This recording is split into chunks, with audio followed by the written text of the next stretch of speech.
Tu crois que la sorcellerie, c'est un mythe, un délire de vieux?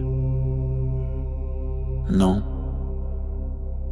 Elle est là, silencieuse, invisible, présente dans ton quotidien.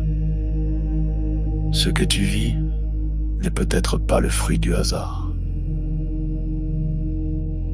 Tes douleurs, tes émotions, tes échecs, tes pensées peuvent être manipulées, programmées. Dans cette série de directs exceptionnels, le docteur Toumoua, Nswadi Kimbazi, révèle comment les rituels occultes s'allient aux technologies neurocognitives, comment le contrôle mental moderne opère, sans trace, sans bruit, comment des attaques ciblent ton énergie, ton mental, ton esprit, comment démasquer les attaques invisibles, vampirisme, viol astral, sortilège, comment pratiquer des rituels de guérison et ériger des boucliers sacrés pour protéger ton âme et celle de tes proches. Et si l'on t'avait fait croire que tout était fatalité, la tradition Congo te guide pour reprendre pleinement ton pouvoir.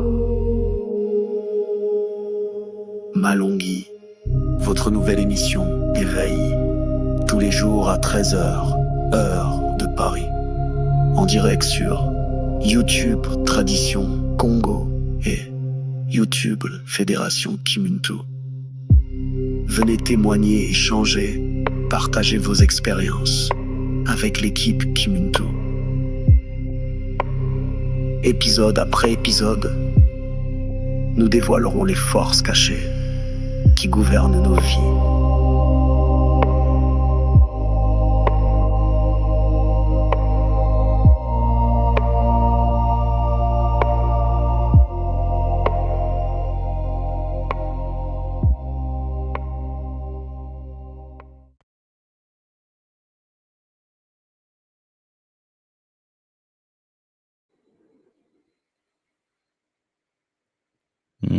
Botelempangi, Botenga Blaise. Alors, je pense qu'il y a un petit problème de connexion de son côté.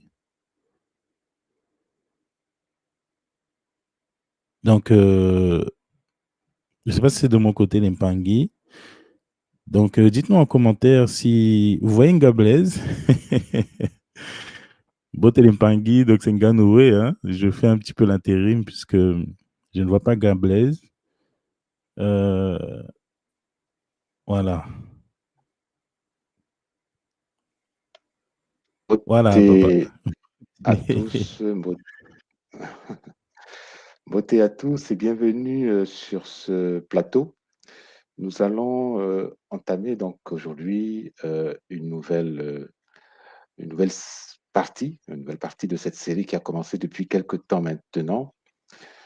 Bienvenue à tous ceux qui sont en ligne, bienvenue à tous ceux qui vont se connecter après. Nous allons être accompagnés cet après-midi par notre grand Pangui Nganoé, je dirais le guerrier multidimensionnel, hein. C'est comme ça que je pense l'appeler. Je pense qu'il se reconnaît dans cette idée-là. Mbote Nganoé. Mbote Papa Blaise, Mbote Nga Blaise, Mbote Lempangui, Mbote Ntumwa, voilà. J'espère que vous allez bien et que vous êtes prêts pour encore une nouvelle série, hein, je pense à papa. Donc, restez connectés, hein, et puis likez, partagez. Et Papa Blaise m'attendait pour l'invitation. Et j'ai répondu oui, bien sûr, avec plaisir, hein, pour cette nouvelle thématique. Matondo Papa. Alors, juste pour rappeler un petit peu les éléments de contexte, nous avons déjà, depuis le mois de juillet, entamé cette série Mulungi sur une durée relativement conséquente. La semaine dernière, tout le monde nous a apporté quelques éléments clés, hein, sur le drainage énergétique. Et hier, effectivement, il a fini la série avec quelques points clés que je veux juste rappeler rapidement. La loi de la manifestation, comment utiliser cette loi pour transformer notre réalité. Comment utiliser les outils que la nature nous donne, la nature nous propose pour transformer cette réalité également, et comment faire de la nature notre allié dans la transformation. Comment se servir de notre milieu pour transformer notre réalité pour qu'elle soit différente de ce que, et qu'elle aille dans le sens de ce que nous souhaitons, que nous sommes vraiment profondément en nous-mêmes. Alors aujourd'hui, donc, la série va se poursuivre avec cette nouvelle partie qui va concerner la programmation des vampires de l'astral. Je ne vais pas dévoiler le sujet, mais en tout cas, c'est tout un programme et je vais laisser donc notre compte tout moi nous nourrir de cette réalité. Mais avant de commencer, je vais vous signaler que demain, tout le monde ne sera pas disponible et que nous allons rattraper ça vendredi. Nous allons avoir la série qui va se poursuivre vendredi. Donc, nous aurons jeudi et vendredi. Et demain, tout le monde ne sera pas disponible pour nous conduire dans ces connaissances sacrées. Matondo tout moi pour cette Matondo, présence, Mbote, pour Mbote cette Nganoé, fidélité. Papa. Matondo. Mbote Nga Blaise, Mbote à vous deux, Mbote à toute la communauté Kimuntu, la grande famille solaire, Mbote à tous les Mpangi, partout où ils sont sur la terre, Mbote Onga Gataki, Onga Kimbazi, Onga Kinkoko, Mbote au Kilombo, Mbote au Malimba, Mbote à tous les enfants, à toutes les prêtres, tous les prêtres et les prêtresses de l'ordre sacré du soleil noir, Zola à Maman Kossi qui nous protège puissamment, Zola Mama Yang qui nous guide avec efficacité, Zola à Tutideti pour ses enseignements et l'éveil de notre intelligence, Zola à Kimbango pour la libération, Zola à tout le monde. Champangui, effectivement, c'est un bonheur d'être encore là. Hier, nous étions en ligne. Vous voyez que ces choses, c'est le bonheur, ça tient et nous sommes au poste pour accomplir l'œuvre. Et aujourd'hui, nous allons commencer une nouvelle partie qui aura 3 épisodes. Aujourd'hui, je vais vous parler en effet de la programmation des vampires de l'astral. Oui, Champagny, je pense qu'on commence à s'habituer au moulot qui, on a compris en effet que la jalousie fait partie en effet de la vie d'un être humain. L'être humain parfois est jaloux, il est haineux, il est colérique. Et cher Zolampangui, la colère de l'autre ne peut t'atteindre que si tu permets à travers l'affaiblissement de tes boucliers. Donc, le message que moi je vous apporte depuis qu'on a commencé, c'est la prise de conscience de l'autodiscipline, de l'autoprotection. En effet, la spiritualité Congo, c'est de l'autodiscipline. C'est être conscient que l'autre est libre de dire ses bêtises, de faire ses choses, mais cela ne veut pas dire que tu dois être atteint. Si tu es atteint, c'est parce que tu as validé, tu as ouvert les portes.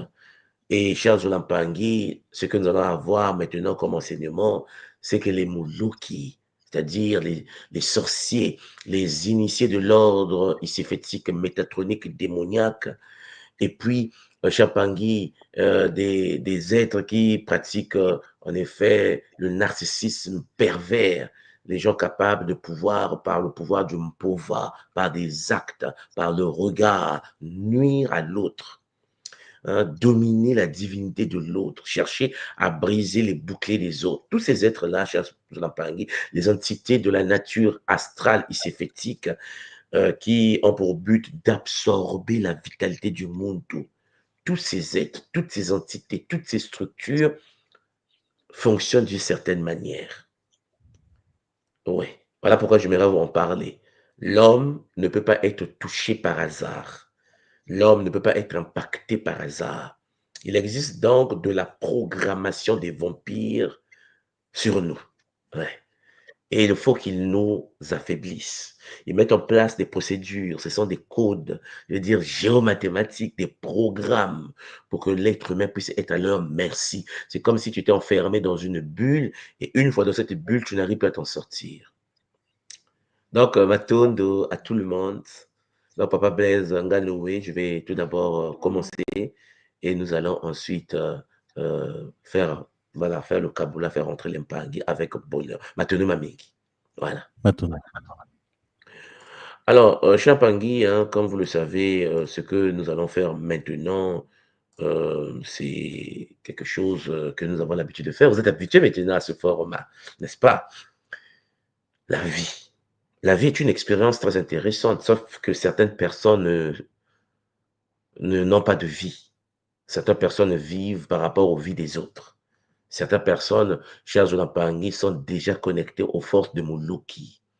Et donc, leur vie est vide. Vide, chers Olampangi. Il n'y a pas de vie, il n'y a pas de programme, il n'y a pas de projet, il n'y a pas de vision. Je vous l'ai toujours dit, une vie sans vision est une vie déjà programmée à s'anéantir. Aujourd'hui, donc, je vais commencer une nouvelle partie, la programmation des vampires de l'astral. Exploration ésotérique des dimensions invisibles de notre réalité et des forces occultes qui manipulent l'humanité depuis l'ombre. Je augmente un peu le niveau, je augmente un peu l'intensité. Parce que les bases, je pense que vous l'avez maintenant. Vous savez ce que le vampirisme, vous savez ce que le Muluki, vous savez ce que c'est que le Kinduki. Vous savez qu'il existe les entités, les Bakadiam Pemba. Vous savez que, comme disait le grand chaman Credo Mutua, paix à son âme, les Bashinkaori. Vous savez que l'homme n'a pas que l'humain comme adversaire dans la matière. L'homme est combattu par des forces de l'invisible. Alors, j'aimerais voir avec vous, vous présenter en effet ce programme, cette partie sur qui tire les fils dans l'ombre, qui fait que ton projet ne marche pas, qui fait que tu sois en dépression, qui fait que tu sois dans cette phase de divorce, qui fait que tu puisses être, cher Pangé, malheureux, malheureuse, qui fait que tu puisses souffrir comme tu souffres en ce moment. Chers Olampangui, ce sont des questions que nous nous posons tous et toutes. Vous savez que nous sommes responsables de ce qui nous arrive parce que nous ouvrons les portes. Mais nous sommes responsables parce que nous recevons des coups de l'extérieur qui nous permettent de pouvoir les faire passer. C'est parce que nous les faisons passer que nous subissons. Les autres tentent, les autres testent, les autres vous font douter, les autres vont parler mal, ils vont manipuler et tu deviens quelqu'un qui doute. Tout simplement parce que Champagne, le but du Mouloki, c'est de t'écarter de ta propre divinité. Le Mouloki est un être qui n'est pas heureux de te voir heureux. Le Mouloki n'est pas heureux de savoir que tu peux te protéger. Le Mouloki n'est pas heureux de savoir que ton couple va marcher.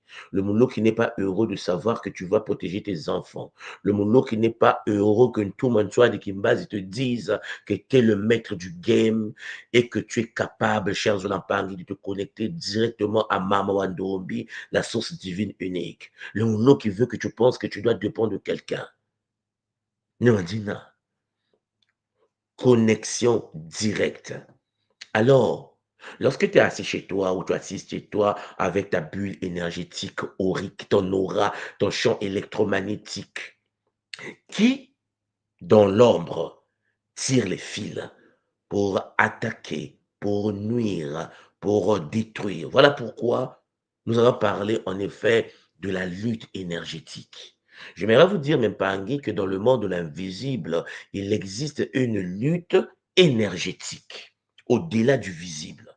Oui, il y a le voisin d'à côté qui est dans la procrastination, qui a raté son existence matérielle, qui passe son temps à faire de la médisance sur ta vie. Et le Mbangi d'à côté, au boulot, qui en effet passe son temps à parler mal de toi. Oui, tiens, Mbangi, nous avons ce cas de figure. Et c'est très important, attends 2 secondes, c'est très important de comprendre cela.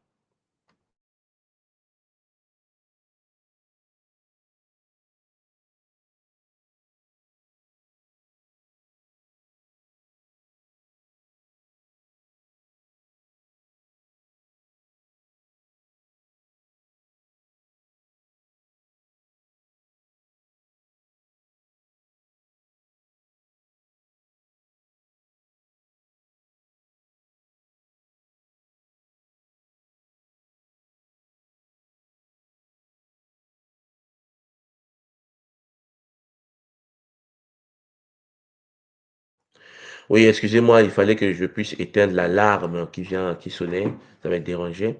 Donc, je vous disais tantôt, cher Jonathan Pangui, bienvenue donc à tous et à toutes, bienvenue à tous les Pangui qui s'intéressent à la tradition Congo de l'école Kimuntu.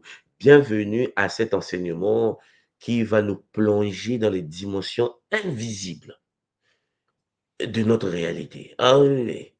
L'adversaire n'est pas seulement l'ami à côté. L'adversaire est l'ami d'à côté astralisé et l'ensemble de l'ordre des entités. Parce que dans le monde des énergies, dans le monde de l'invisible, il y a des guerres. Chapangui, arrêtez de penser comme des bisounours, comme si nous vivons dans un monde. Non, nous sommes dans un monde dont l'anagramme est le démon. Cher Pangui, je vous informe aussi, parce que vous le savez, que chaque communauté terrestre vit son propre monde. C'est pour cela que la spiritualité souvent est connectée à une tradition. Parce que la réalité que nous, les mélanodermes, les Africains, nous vivons sur le continent africain ou dans les Caraïbes, ce n'est pas la même réalité que vit le Japonais ou vit le Coréen. Et pourtant, nous sommes tous sur Terre. Non. Le Japonais n'a pas de problème d'électricité. Il n'a pas de problème de nutrition. Il n'a pas de problème de médecine, de santé, de soins. Il n'a pas de problème technologique.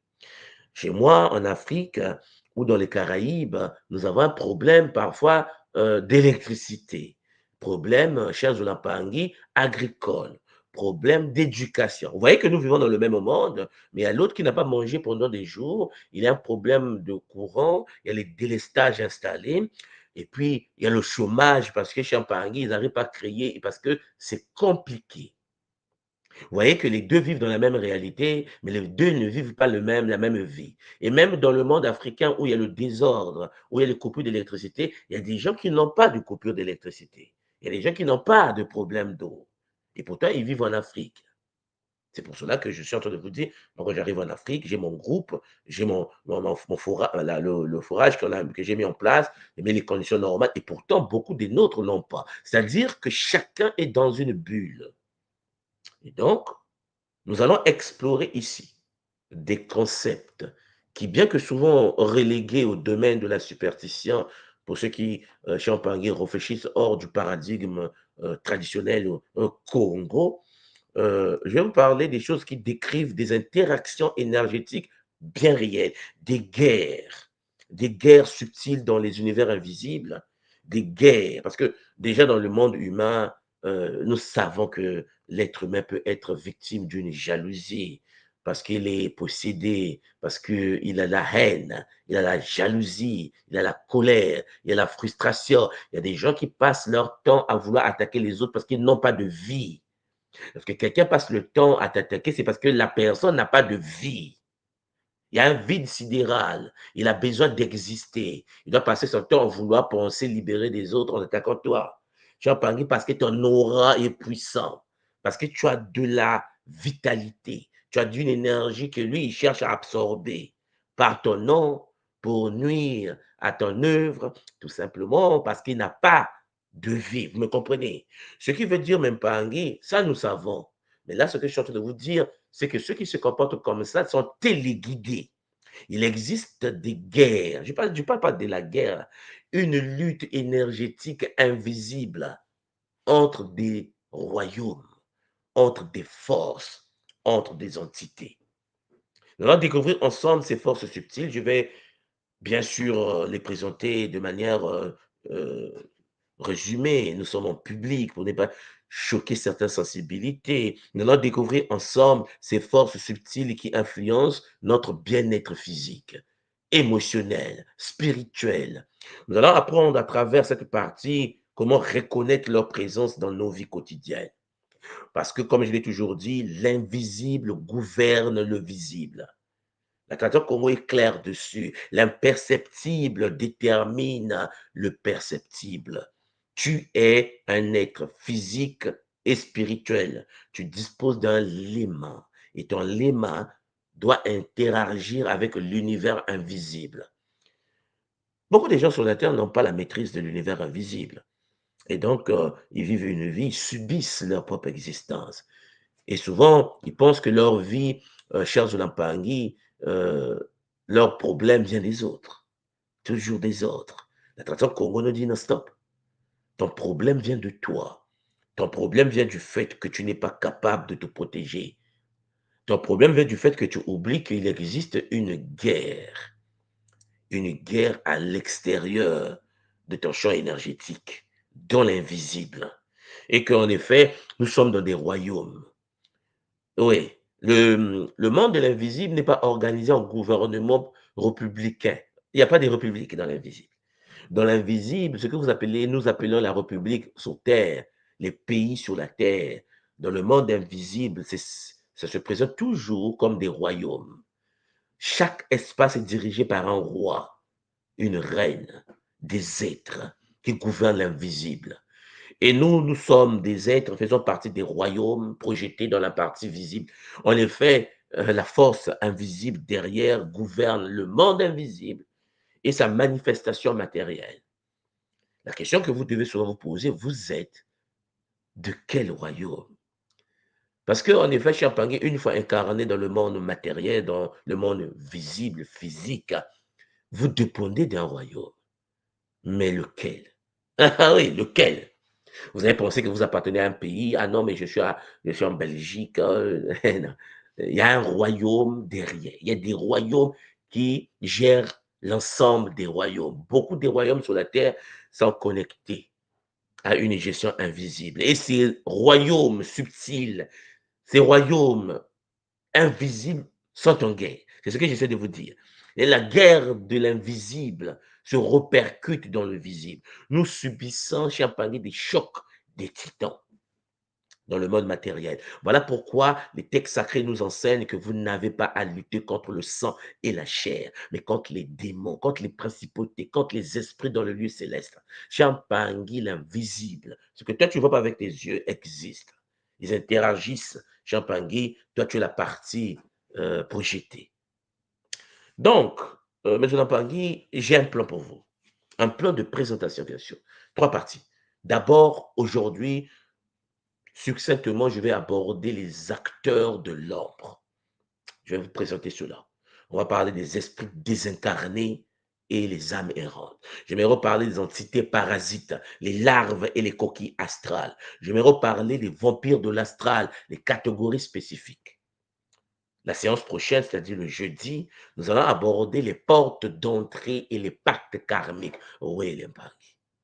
Il y a des gens qui ont des pactes karmiques. Il y a des gens, en effet, qui sont nés, déjà liés, connectés à l'astral, au monde démoniaque, au royaume astral. Ils ont la graine du désordre. Oui, déjà. Il y a des gens comme ça. Je fais donc la distinction entre royaume géré par la MAT et l'ensemble des mini-royaumes incarnés et les royaumes gérés par Isséphète et l'ensemble des royaumes. Ceux qui sont de l'ordre sacré iséphétique ont le sceau iséphétique, la graine iséphétique et fonctionnent avec des vibrations iséphétiques. C'est chaud. Ils vont chercher à changer, c'est une impossibilité mathématique. Est-ce qu'on peut changer de camp? Est-ce qu'on peut passer de maths à Isséphète?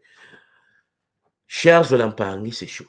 Peut-être la prochaine réincarnation. Quand tu es né réincarné dans cette réalité avec une graine, très difficile que tu puisses supprimer la graine. C'est pour cela, Champangui, il y a ce que Nfumukimbangu a appelé les Banabilaka, les enfants indigo, les enfants cristal, les enfants de la lumière dorée, les enfants de la prophétie. Benansi-Loulou. Oui, Champagne. Il y a les Benansi-Loulou et les autres. La question que vous devez poser, c'est que les Benansi-Loulou ne sont pas seulement en Afrique. Ce que je suis en train de vous dire, que quelle que soit l'origine, ça peut être en Occident, ça peut être en Asie, ça peut être en Amérique, ça peut être partout, en Antarctique, les Benansi-Loulou, les Banabilakas naissent. Et puis, il y a aussi les Bana Moloki, les enfants nés sorciers. C'est pour cela que Champagne, il y a des moments, tu peux être en paix et que tu dis à ton frère, oui, regarde, le Bumuntu, le Zola, le frère est en colère, la sœur est en colère. Tu dis, mais quoi, mais pourquoi tu ne comprends pas qu'il faut le Zola? Il dit, non, je ne suis pas d'accord, je m'énerve. Vous ne comprenez pas une chose, vous devez le comprendre, qu'il y a des gens qui viennent sur la terre avec la graine du royaume astral. Je sais pourquoi j'utilise le mot royaume, vous allez me comprendre, parce qu'en effet, en tant que des princes et des princesses de l'ordre de Math, il y a une puissance derrière, Charles Lampangui, la flamme noire de Nsona, qui nous permet en fait de fonctionner dans le Nza. Certains enfants de l'ordre astral veulent toucher à la flamme noire. Champagne, incompatibilité. Vous savez ce qu'on appelle l'incompatibilité? Hein? L'incompatibilité. Quelqu'un vibre dans, soi-disant, le Zola, manifeste la jalousie, la haine, la frustration. Et ça, nous allons voir cela avec bonheur. Donc, dans cette première petite partie, comme je vous l'ai dit, ça sera un résumé du résumé, les acteurs de l'ombre. Oui, Champagne. Vous devez savoir qu'il existe les esprits désincarnés, des entités parasites, des vampires de l'astral. Je vais essayer de vous les présenter dans cette première partie. Déjà, pour commencer, qu'est-ce qu'on appelle esprit désincarné? Parce qu'il y a oui, il y a les esprits désincarnés, mais qu'est-ce que cela veut dire exactement? Ici, il s'agit en fait de l'âme, ce qu'on appelle chez nous Moela, Moyo, l'âme individualisée du monde, connectée à l'âme suprême de la communauté. Je vous ai déjà parlé de ça, n'est-ce pas? Bon, vous avez le Moyo qui est dans le sang. Il s'agit ici donc de ce Moyo ou de la conscience d'un être humain, c'est-à-dire son Kembo, qui, cher Jonampang, après la mort physique de l'être, n'a pas complètement vécu sa transition, n'a pas complété sa transition vers les plans de lumière, n'a pas eu accès à Kumpemba, c'est-à-dire Mbokabakulu, c'est-à-dire Nkaanga. Vous me comprenez? Il y a des gens qui meurent sur la terre qui n'ont pas accès au royaume céleste des Bakulu. Ah, je vous ai dit, il y a des royaumes de l'invisible. Nos ancêtres, les gens qui vivent une vie de paix dans le game, une vie de maths, une vie du Zola, Champangui, ont accès à l'univers sacré. Ils repartent dans le royaume parce que nous venons du royaume. Kukongo, toi Touka. Kukongo, toi tout. Nous venons du Congo. Les anciens étaient clairs. Les anciens nous ont laissé le code. Ils nous ont dit, nous venons de Congo. Et nous allons bâtir Congo sur la terre. Le but des anciens Congo était de transférer, de bâtir sur le plan matériel, sur le plan visible, la carte du plan céleste. Le but des anciens Congo était de pratiquer la géographie sacrée. L'image du plan céleste, le Congo, vous comprenez, Kumpemba, sur terre. Ambanza Congo. Ambanza Congo, la cité du feu sacré, où vivaient les Ambazi, les êtres de lumière. Ah oui, ils se définissaient eux-mêmes comme étant les Ambazi, des êtres de lumière. Les anciens n'étaient pas ce que vous pensez. C'est pour cela, Champagny, je vous ai dit que puisqu'il y a la guerre dans l'invisible et que nous avons été shintaorisés, il existe donc une différence entre la tradition Congo d'avant l'esclavage et la tradition Congo après l'esclavage. Parce que Champagny, après la colonisation, nous avons été phagocytés. Voilà pourquoi vous constatez qu'il y a un désordre total sur la Terre. Parce qu'en effet, les êtres humains, la majorité se sont déconnectés, chers Olampangui, du royaume. Du royaume.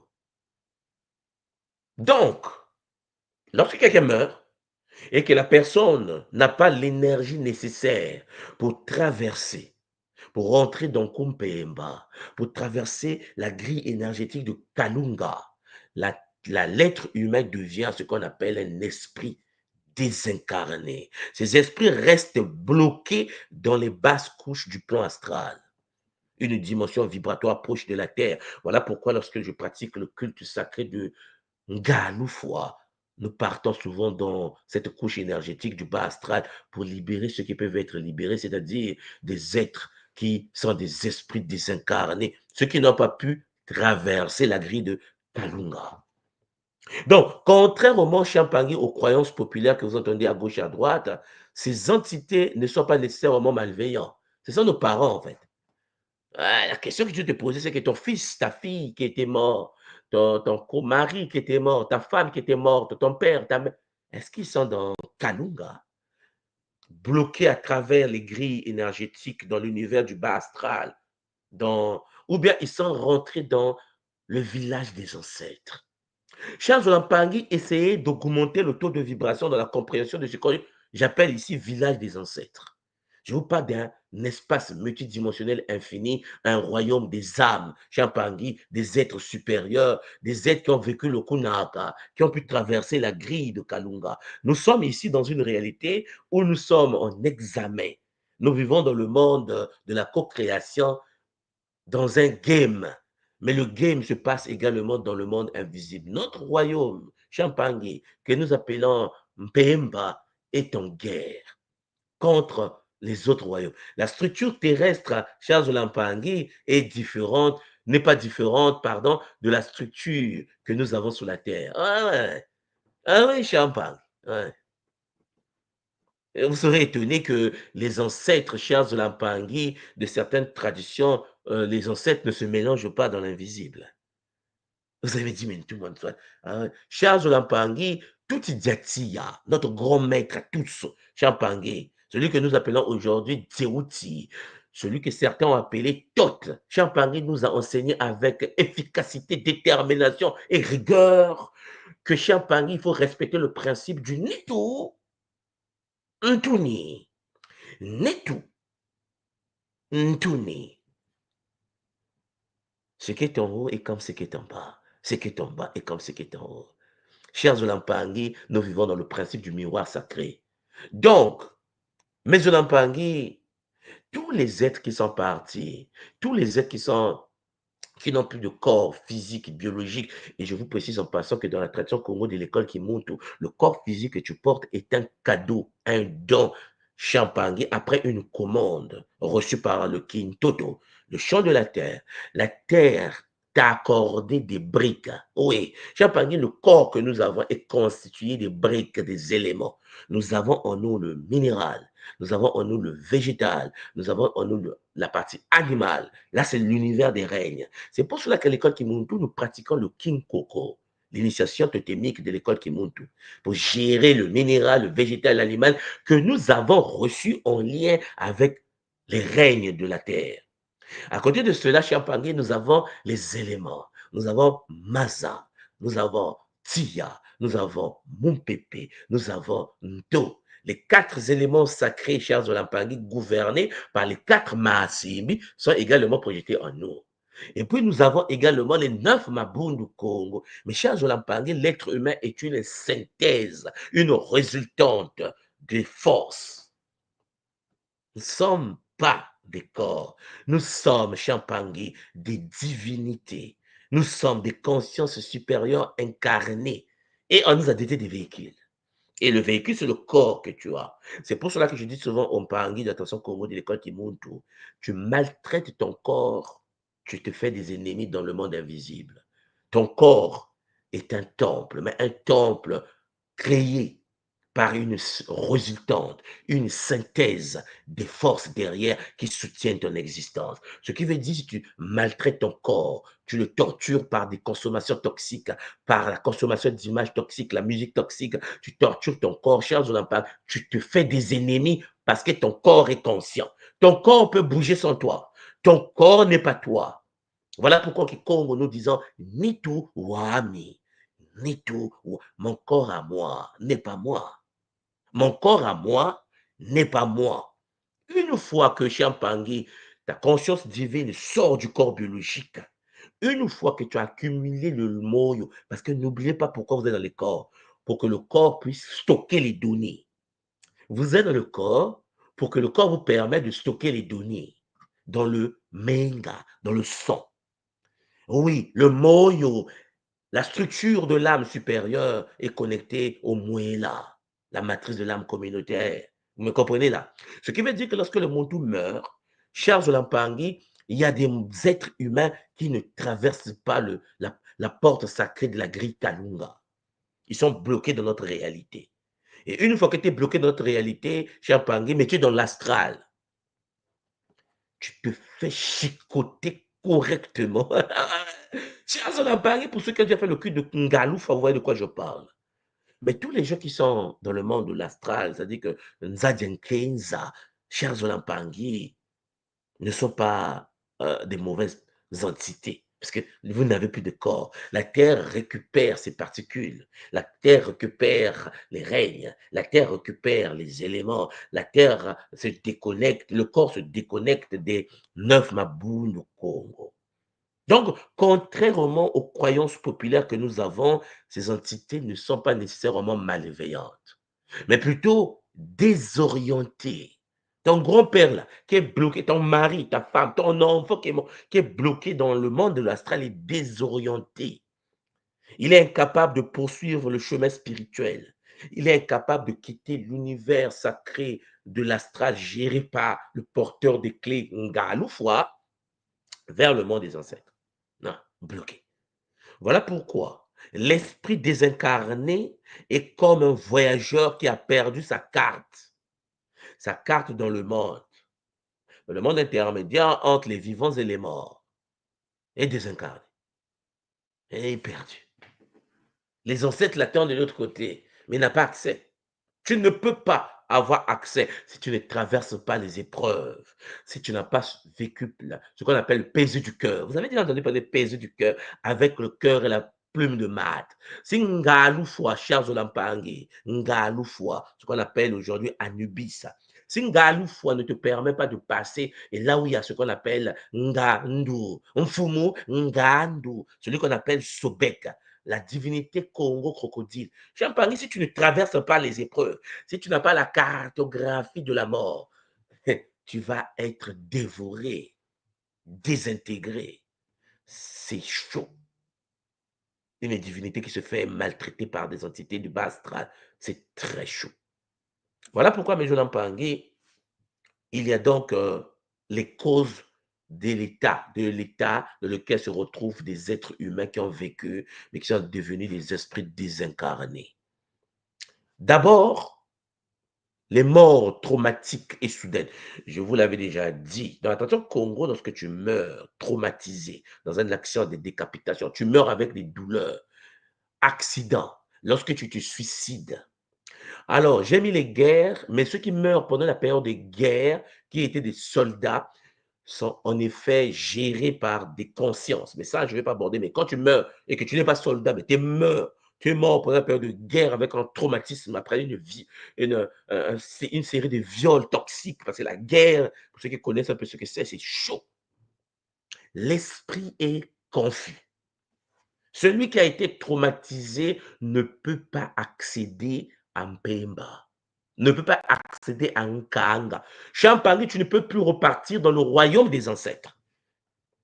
Sauf si dans le monde matériel, à travers des rituels, des prêtres et des prêtresses de l'ordre, de la tradition Congo, de l'école Kimuntu, font des rituels pour permettre à ta conscience, comme on le fait avec Ngaloufwa, de pouvoir, soit repartir dans le cycle de la réincarnation, qui est une anomalie astrale. Nous nous réincarnons, chers Olampangi, parce que nous avons un problème au niveau de nos brins d'ADN. Vous savez, lorsque nous sommes des êtres incarnés, nous avons les différentes couches génétiques, mais chers Pangi, le troisième brin est phagocyté. Septième sous-dimension du troisième brin a été détruit. Nous a inséré, chers Pangi, par manipulation énergétique, génétique, oui, des programmes. Mais ça, ce sont des sujets qu'on va aborder plus tard. Pour le moment, ce que vous devez retenir, mais Zolampangi, l'esprit est confus. L'esprit ne réalise pas son état. La personne est étonnée.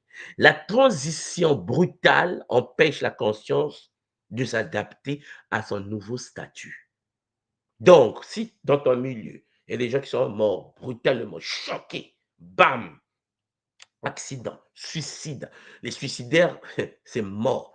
Tu es mort pendant une période de trauma, de guerre. Il y a un missile qui est tombé, boum, ton pied s'est cassé, la tête est cassée, boum. Champagne, oublie le Kunaga. J'ai dit, mais tu as dit, pourquoi quelqu'un qui a subi une guerre va être abandonné? Non, ce n'est pas le problème qu'il a abandonné, c'est le trauma. En effet, Champagne, pour accéder au royaume des ancêtres, il faut vibrer à une fréquence. En fait, tu n'es pas quelqu'un qui rentre dans l'univers d'une Pemba par hasard. Ton mot de passe, ta clé d'accès dans le monde des ancêtres, c'est ton taux de vibration. Ta clé, c'est le léma. Le léma vibre à une certaine fréquence. Si tu n'as pas accédé, si tu n'as pas, pendant que tu étais vivant, dompté ton organisme pour atteindre une maturité spirituelle, tu n'auras pas accès. Tu vas te présenter devant Kalunga, ça ne va pas s'ouvrir. Pour que ça s'ouvre, il faut que ta vibration soit en phase. Vous suivez? En phase. Ce qui veut dire que, cher Pangui, tu es toi-même responsable du non-accès. Ce qui veut dire que, cher Pangui, si tu es mort par traumatisme pendant une guerre, c'est parce que ta vie t'a conduit dans des coordonnées multidimensionnelles, hein, multitemporelles. Ce n'est pas par hasard que tu te retrouves sur ce lieu pendant ce temps, à la période de cette guerre, lorsque ce missile est tombé. C'est par compatibilité énergétique. Voilà pourquoi nous qui sommes nés au Congo et que nous avons vécu des guerres et qu'on est passé par l'étape des enfants soldats, Jean Pangui, c'est par compatibilité énergétique.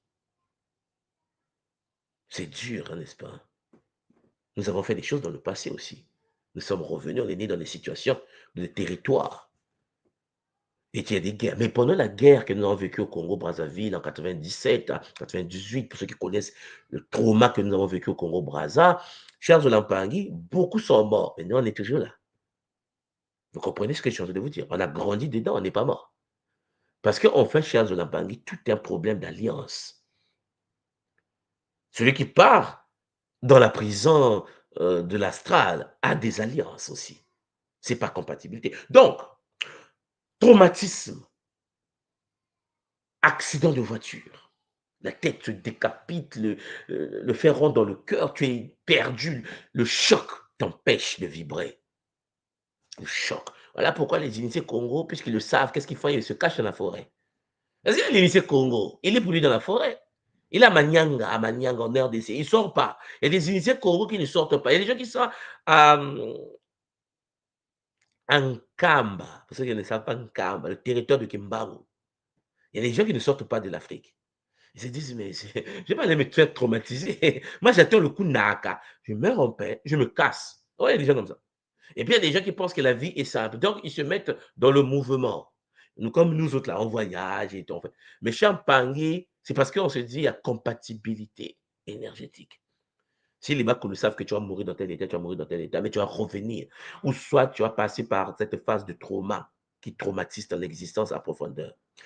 Il y a les attachements matériels également, les attachements émotionnels. C'est-à-dire que lorsque tu vis sur la terre et que tu as des liens avec des lieux, tu aimes tellement ta maison au-delà de ta propre vie, tu aimes tellement ta voiture au-delà de ta propre vie, tu aimes tellement le matériel au-delà de ta propre existence, tu crées des liens énergétiques. À ta mort, ton esprit ne peut pas rentrer dans l'univers des ancêtres. Vous devez comprendre que c'est compliqué. Voilà pourquoi l'amour que tu dois porter, tu dois porter à Maman Ndombi. Les liens profonds à des lieux, des possessions ou des proches.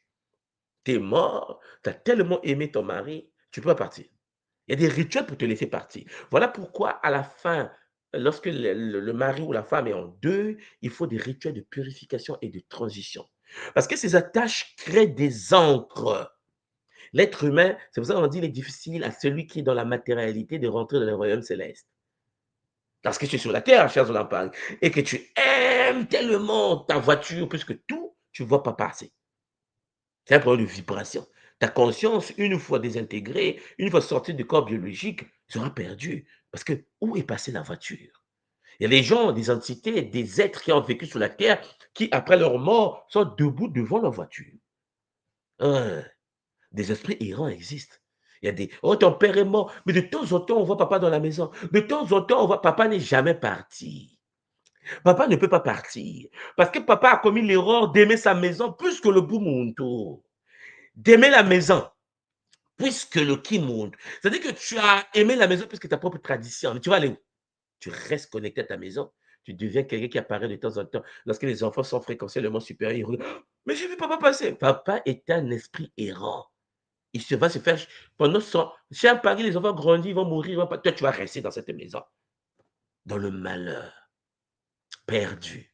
Tu deviens quelqu'un qui va hanter une maison parce que tu as tellement aimé ta maison que tu as oublié que c'est vanité de vanité. Tu ne peux pas aimer le matériel au-dessus, chers Olampangui, de Mama Wandombi. Donc, vous voyez que ces attaches créent donc des ancres. Des ancres qui maintiennent l'esprit dans les plans inférieurs. Des ancres. Il y a aussi la peur. Il y a aussi les croyances limitantes. Oui, peur de jugement. Tu as peur que les autres jugent. Tu as peur. T'as peur. Oublie l'ascension. La mort, Champagne, la prison t'attend. Oui, même soit, il dit, mais tu as peur. Mais j'ai peur qu'on me juge. J'ai peur que les parents sachent que je suis dans le Kimuntu. Mais, cher Zolampangui, tu ne sais pas pourquoi tu pratiques la tradition. Tu vas mourir, n'est-ce pas? Nous allons mourir, n'est-ce pas? Tu vas comprendre. Et pourtant, on te le dit déjà. Kimbangu l'a dit. Maman Kimpamvite l'a dit. Papa Toko l'a dit. Tous les initiés Congo l'ont dit. La peur du jugement, la peur du regard de l'autre. Champagne, tu es astralisé parce que si tu as peur du jugement, c'est que ta bulle aurique est fissurée, phagocytée, brisée. Parce que, cher Zolampangui, quand tu es dans ton bouclier aurique, tu as peur de rien du tout. Tu es dans une guerre, tu as le bouclier. Cher Zolampangui, si ton corps énergétique est désintégré, tu repars dans le royaume, tu te charges d'énergie. Si tu passes à un niveau supérieur, tu fais le coup Naka dans la 5e, la 6e, la vie continue. Si tu n'as pas telle énergie nécessaire, tu reviens dans le game avec des capacités multidimensionnelles, armées encore puissamment, avec une bulle Champagne supérieure. Mais c'est la vie en fait. Peur du jugement, peur d'aller en enfer, peur. Ah, j'ai peur. Ah, si je meurs, je vais aller en enfer, je serai jugé. Le Christ a dit, c'est compliqué. La peur, l'absence de croyance en après la vie. Ceux qui ne croient pas, ceux qui ne savent pas que Kumpemba existe, ne vont jamais y accéder. Tu fais le gangster, tu vas mourir un jour, n'est-ce pas? Celui qui ne sait pas, qui ne croit pas que le village ancestral existe, que le monde Kumpemba existe, ou ce qui est géré par des Bantino, cher Zolampangui, ne peut pas y traverser. Donc, tu ne verras même pas ça. Parce que c'est un problème de taux de vibration. Cher Zolampangui, ces chemins mentaux figent l'âme dans un état de transition perpétuelle. La personne est perdue. Le traumatisme spirituel est la première cause de l'errance astrale des âmes qui ne parviennent pas à transcender, à traverser les plans vibratoires inférieurs. Vous voyez que les causes, c'est simple. Il y a des morts traumatisées, soudaines, mais il y a aussi l'attachement matériel et émotionnel. La colère, tu es en colère. Tu es en colère contre un frère. Tu ne vas pas traverser. Tu vas mourir un jour. Je suis en colère contre mon père. Je ne parle pas. Tu ne vas pas traverser. Aucune personne dans l'émotion et toxique ne peut accéder au Kumpemba. Le Kumpemba est réservé à des gens qui disent « Zola, je m'en fous. Je ne suis pas là à me connecter aux humains qui pensent qu'ils sont intéressants. » Tu as ta vie, tu vis ta vie, c'est ton game. Les autres, c'est des détails. Il faut que vous compreniez ce que je viens de vous dire. Voilà pourquoi je vous dis attention, tes émotions, que ce soit dans le bonheur ou dans le mal, quand tu es tellement connecté à la matérialité, au monde d'ici, tu ne vas pas traverser. Beaucoup errent. Beaucoup. Ils marchent comme des vampires, des zombies dans la rue. On les voit lorsqu'on a une vision de clairvoyance. On dit, messe. Pour ceux qui sont très connectés, quand vous arrivez au Congo, au Cameroun, au Sénégal, quand vous arrivez en Afrique, vous ressentez les morts dans les rues. Beaucoup sont là, ils sont là comme des vampires, comme ça. Aidez-moi, aidez-moi. Je dis, attends. Il faut que je gère d'abord le game. Je gère le game. Si je me mets à vous libérer ou à aider, champagne, je perds de l'énergie. Il faut d'abord que je me gère. Parce qu'il faut qu'on se gère d'abord. Voilà pourquoi tu dois avoir l'énergie nécessaire pour chercher à libérer les autres. Il faut d'abord que toi, tu sois convaincu que tu vas passer. Voilà pourquoi quand tu es un gars qui et puis tu es orgueilleux, tu ne vas pas traverser. Champagne, tu dois être dans une simplicité de vie, une humilité suprême. Le beau montou toujours. Les gens vont te dire non, il faut quitter le beau montou, il faut quitter. C'est ton problème. Voilà pourquoi les gens me disent, mais tout le monde, tu as dit, pourquoi tu es dur avec l'Empangui? Parce que l'Empangui, je dis, le but de la vie, c'est de chercher comment traverser Kalunga. Nous sommes sur la terre pour avoir l'énergie nécessaire pour accéder à Kumpemba. Beaucoup ne le savent pas. Ils ne vont pas traverser. Ceux qui le savent et qui ne pratiquent pas des rituels adaptés. Mais cher Pani, c'est après la mort que tu comprends. C'est pour ça que les gens sont au bord de leur lit. Vous n'avez jamais entendu parler des histoires. Oui, ma soeur est morte, mais je la vois souvent au bord du lit en train de pleurer. Elle ne va pas traverser. C'est pas parce qu'elle est morte qu'elle est sauvée. Mourir ne veut rien dire. Mourir veut dire que tu n'as plus de corps. ce qui te permettait de canaliser l'énergie nécessaire pour traverser Kalunga, tu ne l'as plus. Il faut que les vivants te donnent leur énergie pour que tu traverses. Tout le culte que je pratique à l'école qui monte avec vous sur Ngaloufa. Mes chers Olampangi, l'humain est sur la terre pour avoir l'énergie nécessaire dans le moyo, pour avoir la vibration nécessaire du Zola, pour traverser Kalunga et rentrer dans PM. C'est ça le but de votre existence ici. Ah non, mais tu as dit, j'ai construit 4 maisons, tu vas mourir. Les maisons là, derrière la guerre, derrière avec des petits-enfants et les enfants. Toi, est-ce que tu vas traverser? Tu peux faire tes choses dans la matière sans être attaché. La question, c'est que est-ce que tu es attaché? Donc, comme un pari, vous comprenez donc que lorsque un humain, là, je ne suis pas des humains, hein. Là, je ne suis pas en train de vous parler des entités mystiques, des Shintaori, non. Je parle de l'humain, le voisin, le frère, le cousin, lorsqu'il meurt et qu'il ne peut pas traverser. Ces esprits souffrent. Ils souffrent. Pour subsister dans cette dimension intermédiaire, ils ont besoin d'énergie vitale. Vous me suivez là? Donc, ils vont donc instinctivement s'accrocher à l'aura des êtres vivants.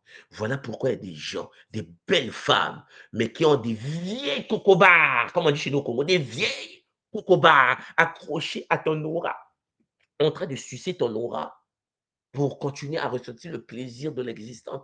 Cher Pangui, les gens te voient, oh ma soeur, tu es tellement belle, mais qui veut de toi en fait? Parce qu'en fait, les guides de l'autre, les ancêtres de l'autre voient pas ton corps physique, il voit ton aura, ta vibration. On ressent l'ancêtre, ta tante qui est morte, la sorcière du quartier, le moulon qui était, mais qui a eu la possibilité de s'accrocher sous ton aura.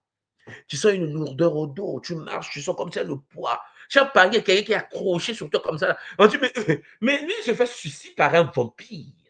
Mais là, je vous parle des vampires humains qui n'ont pas eu accès. Donc, ils sont obligés de revenir dans le monde de la matière, chercher des corps faibles, de brancher à leur aura et s'abreuver. Donc, vous voyez que Chiampangui, ce n'est pas toujours un acte malveillant pour eux. Ce n'est pas parce qu'ils souffrent. Ils ont besoin de ressentir le ndolé. Quand ils mangent là, ils veulent ressentir la patate douce. Ils ont plus de corps. Donc, c'est plutôt un réflexe de survie. Ils se nourrissent des émotions. Ils se nourrissent de la vitalité des vivants pour maintenir leur cohésion énergétique. Sinon, Champagny, c'est la douleur. Shintaori aussi des traques dans l'invisible. Une personne en deuil, par exemple, peut involontairement retenir un proche décédé. Pour ceux qui ont écouté le Ngaloufwa que je vous ai donné, je vous ai montré comment vivre votre deuil. Parce que le cordon, chaque Paris, tu es en train de pleurer, tu empêches ta mère de traverser, tu empêches ton enfant de rentrer dans le PMA. L'enfant peut être équilibré, l'humain l'empêche de rentrer. Un humain peut t'empêcher de rentrer parce que l'humain est en train de te retenir énergétiquement. Donc, une personne en deuil, là, Champagny peut involontairement retenir un proche décédé qui se nourrira par la suite de son énergie. Parce que c'est toi qui l'as retenu. Tu as pleuré, non? Bon, reçois les conséquences de ça.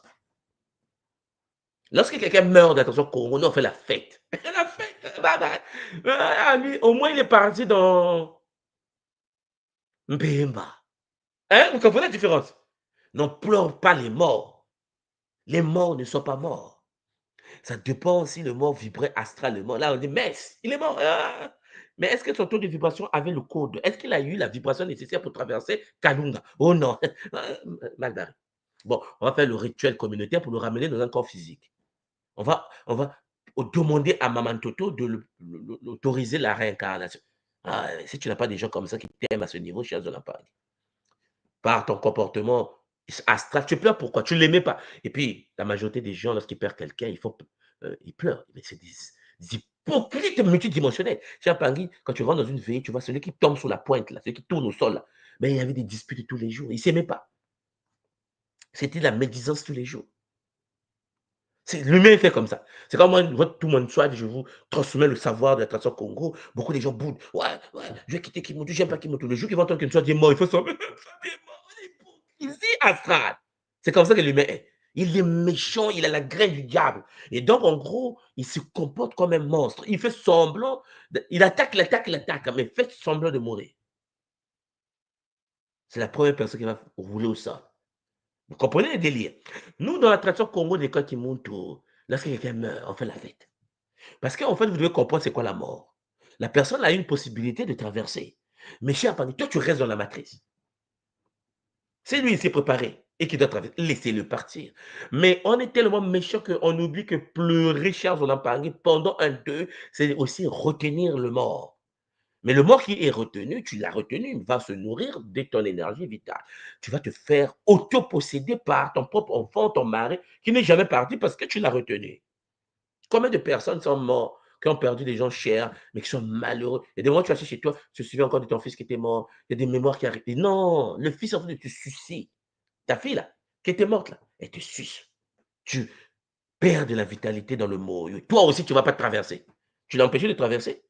Tu ne vas pas traverser. Combien de personnes se sont retrouvées? Ah oui, en fait, je vois un enfant à tes côtés. Ah oui, j'avais fait un avortement. L'enfant n'a jamais traversé. Mais Champagne, t'es mort. Il va continuer à sucer. Tes projets, il va les sucer. Et en plus, lorsqu'il devient poltergeist, c'est-à-dire que lorsque l'enfant qui était parti, le mari qui était parti, devient mari jaloux. Vous savez, un mari jaloux mort. La dame veut reconstruire sa vie. Le mari te met les bâtons dans les roues, dans l'invisible. Mais tu ne l'as pas laissé partir. Ta femme est jalouse, mais dans l'invisible. C'est chaud, hein. Lorsque madame, toi, ma soeur, tu as épousé un mari, ton mari, là, ton nouveau mari que tu as pris dans ta vie, là, a une femme jalouse derrière. Et la soeur se fait taper correctement dans le foyer. Je ne comprends pas, depuis que je suis dans le foyer, je fais des fausses couches. Tu penses que l'autre va t'autoriser d'avoir des enfants. Mais l'autre pense que tu as pris sa place. Puisqu'il n'est jamais parti. Mais en fait, on est comme des enfants qui vivent dans une réalité compliquée. Et il faut que vous puissiez apprendre que ces êtres-là vont devenir des êtres qui vont sucer l'énergie des vivants. Donc, après, qu'est-ce que nous constatons? Nous constatons tout simplement, cher Pangui, qu'il y a des fatigues inexpliquées, des pensées obsessionnelles envers le défunt. Il est parti, mais se fait penser à lui, tu penses à lui, il n'est jamais parti. Quand tu penses à lui, tu penses à elle, tu penses à... Ils ne sont jamais partis. Comprenez-moi bien. Et puis, sensation de présence, rêve récurrent, émotions disproportionnées. Tu dis, mais qu'est-ce qui m'arrive? Ce qui t'arrive, c'est que tu ne sais pas gérer le deuil. Tu n'es pas dans la tradition solaire qui te dit que lorsque quelqu'un meurt, cher Zolampang, il n'y a pas de fatalité, puisqu'en effet, il repart dans le royaume si vous avez préparé la transition. Est-ce que vous avez préparé la transition? Si vous n'avez pas préparé la transition, au lieu de pleurer comme quelqu'un qui est envoûté, parce que la majorité des gens qui pleurent font semblant. Cher Zolampang, je vous le dis en réalité, beaucoup de gens font semblant, parce que de vivants, je veux votre vivant. Il n'y a quel problème. Parce que vous arrivez, par exemple, dans un territoire comme la Guadeloupe, et qu'il y a des gars de la Guadeloupe, et que les gars se tapent entre eux, le jour qu'ils vont mourir, quoi. Ils vont devenir. Ils vont pleurer. C'est de l'hypocrisie. Puisque de votre vivant, vous vous tapez dessus. Charles Lampang, il faut bien comprendre qu'en effet, dès que tu n'atteins pas la maturité ici, tu ne vas jamais atteindre la maturité. Donc, il y a des entités maintenant parasites. Nous avons vu qu'il y a des humains, Charles Lampang. Maintenant, il y a aussi des entités parasites.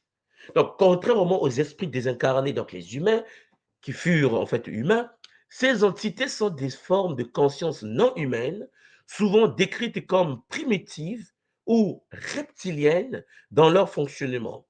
Elles incluent des larves astrales, c'est comme ça qu'on les appelle, les larves astrales, créées et nourries par nos propres émotions négatives, colère, peur, jalousie, luxure. Dès que tu déclenches quelque chose, eux se branchent.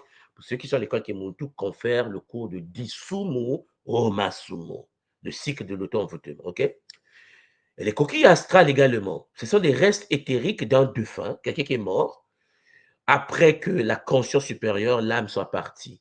Parce que une personne peut mourir, est partie, elle est traversée, ses coquilles énergétiques, par exemple sous ses vêtements, sous son lieu de... Il y a des coquilles éthériques qui restent, hein, qui peuvent devenir des parasites, ils vont chercher à exister en se connectant aux humains qui sont restés sur la Terre. Oui, oui, oui, c'est possible.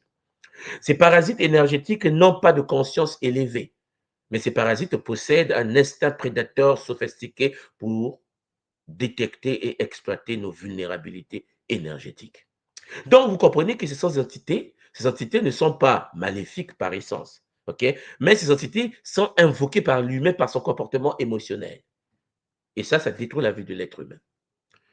Cher Jolampangui, j'espère que ce petit kaboula va vous permettre de prendre conscience. J'aimerais continuer, mais comme vous le savez, cher Jolampangui, je vais donner la parole au gars sur le plateau pour qu'il puisse diriger la séance avec bonheur.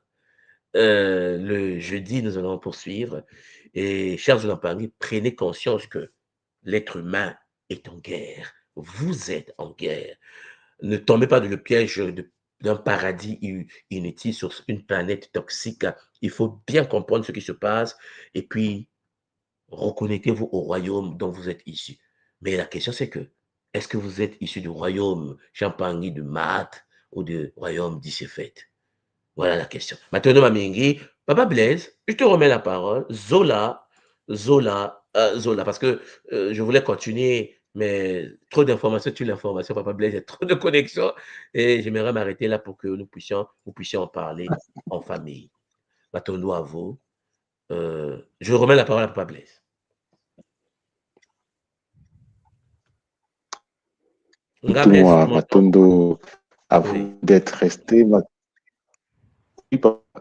Est-ce que j'ai un petit Alors, je pense que Ngablaise a un problème de connexion. Ngano, oui, si tu es là, tu peux prendre la parole parce que je ne sais pas si tu entends Ngablaise, mais là, je vous entends bien. Alors, j'ai maintenant donne-moi pour ces informations très intéressantes. Alors, Ngablaise, je pense, parce que je sais qu'il a parfois des problèmes de connexion. Oui. Ngablaise, la connexion ne passe pas très bien. Donc, Ntouma Matondo pour les informations. Et le sujet était très intéressant. J'avais une petite question, justement, par rapport aux esprits désincarnés. Oui. Et je sais qu'il y a des manières, je veux dire, il y a des comportements que l'humain a parfois qui attirent ces entités, enfin, ces esprits, en fait, ces esprits des morts, des incarnés, autour d'eux, en fait. Donc, je pense que tu as évoqué déjà le comportement émotionnel. Et puis, je pense qu'il y a peut-être, je sais que, par exemple, quand on parle des morts, on peut parfois les ressentir, une fraîcheur ou des choses comme ça. Et comment éviter, en fait, je voulais que tu nous dises un petit peu comment éviter que ces êtres connectent à nous, quel comportement comment il faut ajuster sa vie Ok. pour éviter. Alors, je précise, Nganoé, que cette série va avoir 3 épisodes. Et donc, ne t'en fais pas, il y a dernière partie, il y a tout ça, il y a des techniques, comment, voilà. Oui, parce que sinon, on n'aura rien à présenter à la dernière partie. Moi, ce que je vais vous dire tout simplement, c'est d'être conscient qu'il faut raffermir son bouclier. Il faut raffermir le bouclier. Parce que les esprits désincarnés sont là, c'est une réalité. Il y a des gens qui vivent, tu sens que quelque chose t'a attrapé, tu sens comme une présence, tu as des douleurs au dos, les douleurs à la nuque, les douleurs dans le corps, tout simplement parce que chez un pangué, on te tient. On te tient par une entité, par un humain qui ne peut pas partir, mais qui doit continuer à fonctionner dans le NSA, dans le monde, et donc il va chercher des corps. Il y a des gens, des femmes enceintes qui ont des enfants dans le ventre, mais puisqu'ils n'ont pas de bouclier, l'entité, le mort va rentrer dans l'utérus de la femme. Ah ouais, ouais. Il y a des bébés qui naissent dans le corps physique, il y a déjà 3 personnes dedans. Non, mais les gens pensent que c'est leur enfant qui sont nés, mais tu as mis au monde ton enfant, mais le véhicule de l'enfant renferme les êtres qui ont existé, le voisin du quartier est dans le corps du bébé. C'est compliqué la vie. Il faut donc protéger l'aura, il faut amplifier l'aura. Donc, je vais vous laisser, pas bien, c'est revenu. Prenez soin de vous. On se voit donc jeudi. Donc, Nganoé, tu vas gérer le plateau avec Papa Blaise, avec l'Empangui. Je pense qu'ils ont reçu le lien pour venir sur le plateau. Continuer à parler du sujet. Maintenant, Mamingi Nganoé, Zola. Attends à toi. Oui, donc, Papa Blaise, je pense que là, c'est chaud encore. Donc, l'Empangui, n'hésitez pas déjà. Ah, papa, c'est bon, tu as réglé le problème? Est-ce que je pense que tu m'entends maintenant? Est-ce que tu m'entends Là, bien ça va maintenant? mieux. Je pense que ça devrait être bon. Ça m'a l'air d'aller mieux, oui. Alors, c'est très bien. Je te laisse la parole, papa. Tout le monde pour cette présentation qui commence à être. Aïe, papa, ça bug toujours. On dépend dans cette. Ah, Papa Blaise, la connexion ne va pas trop bien.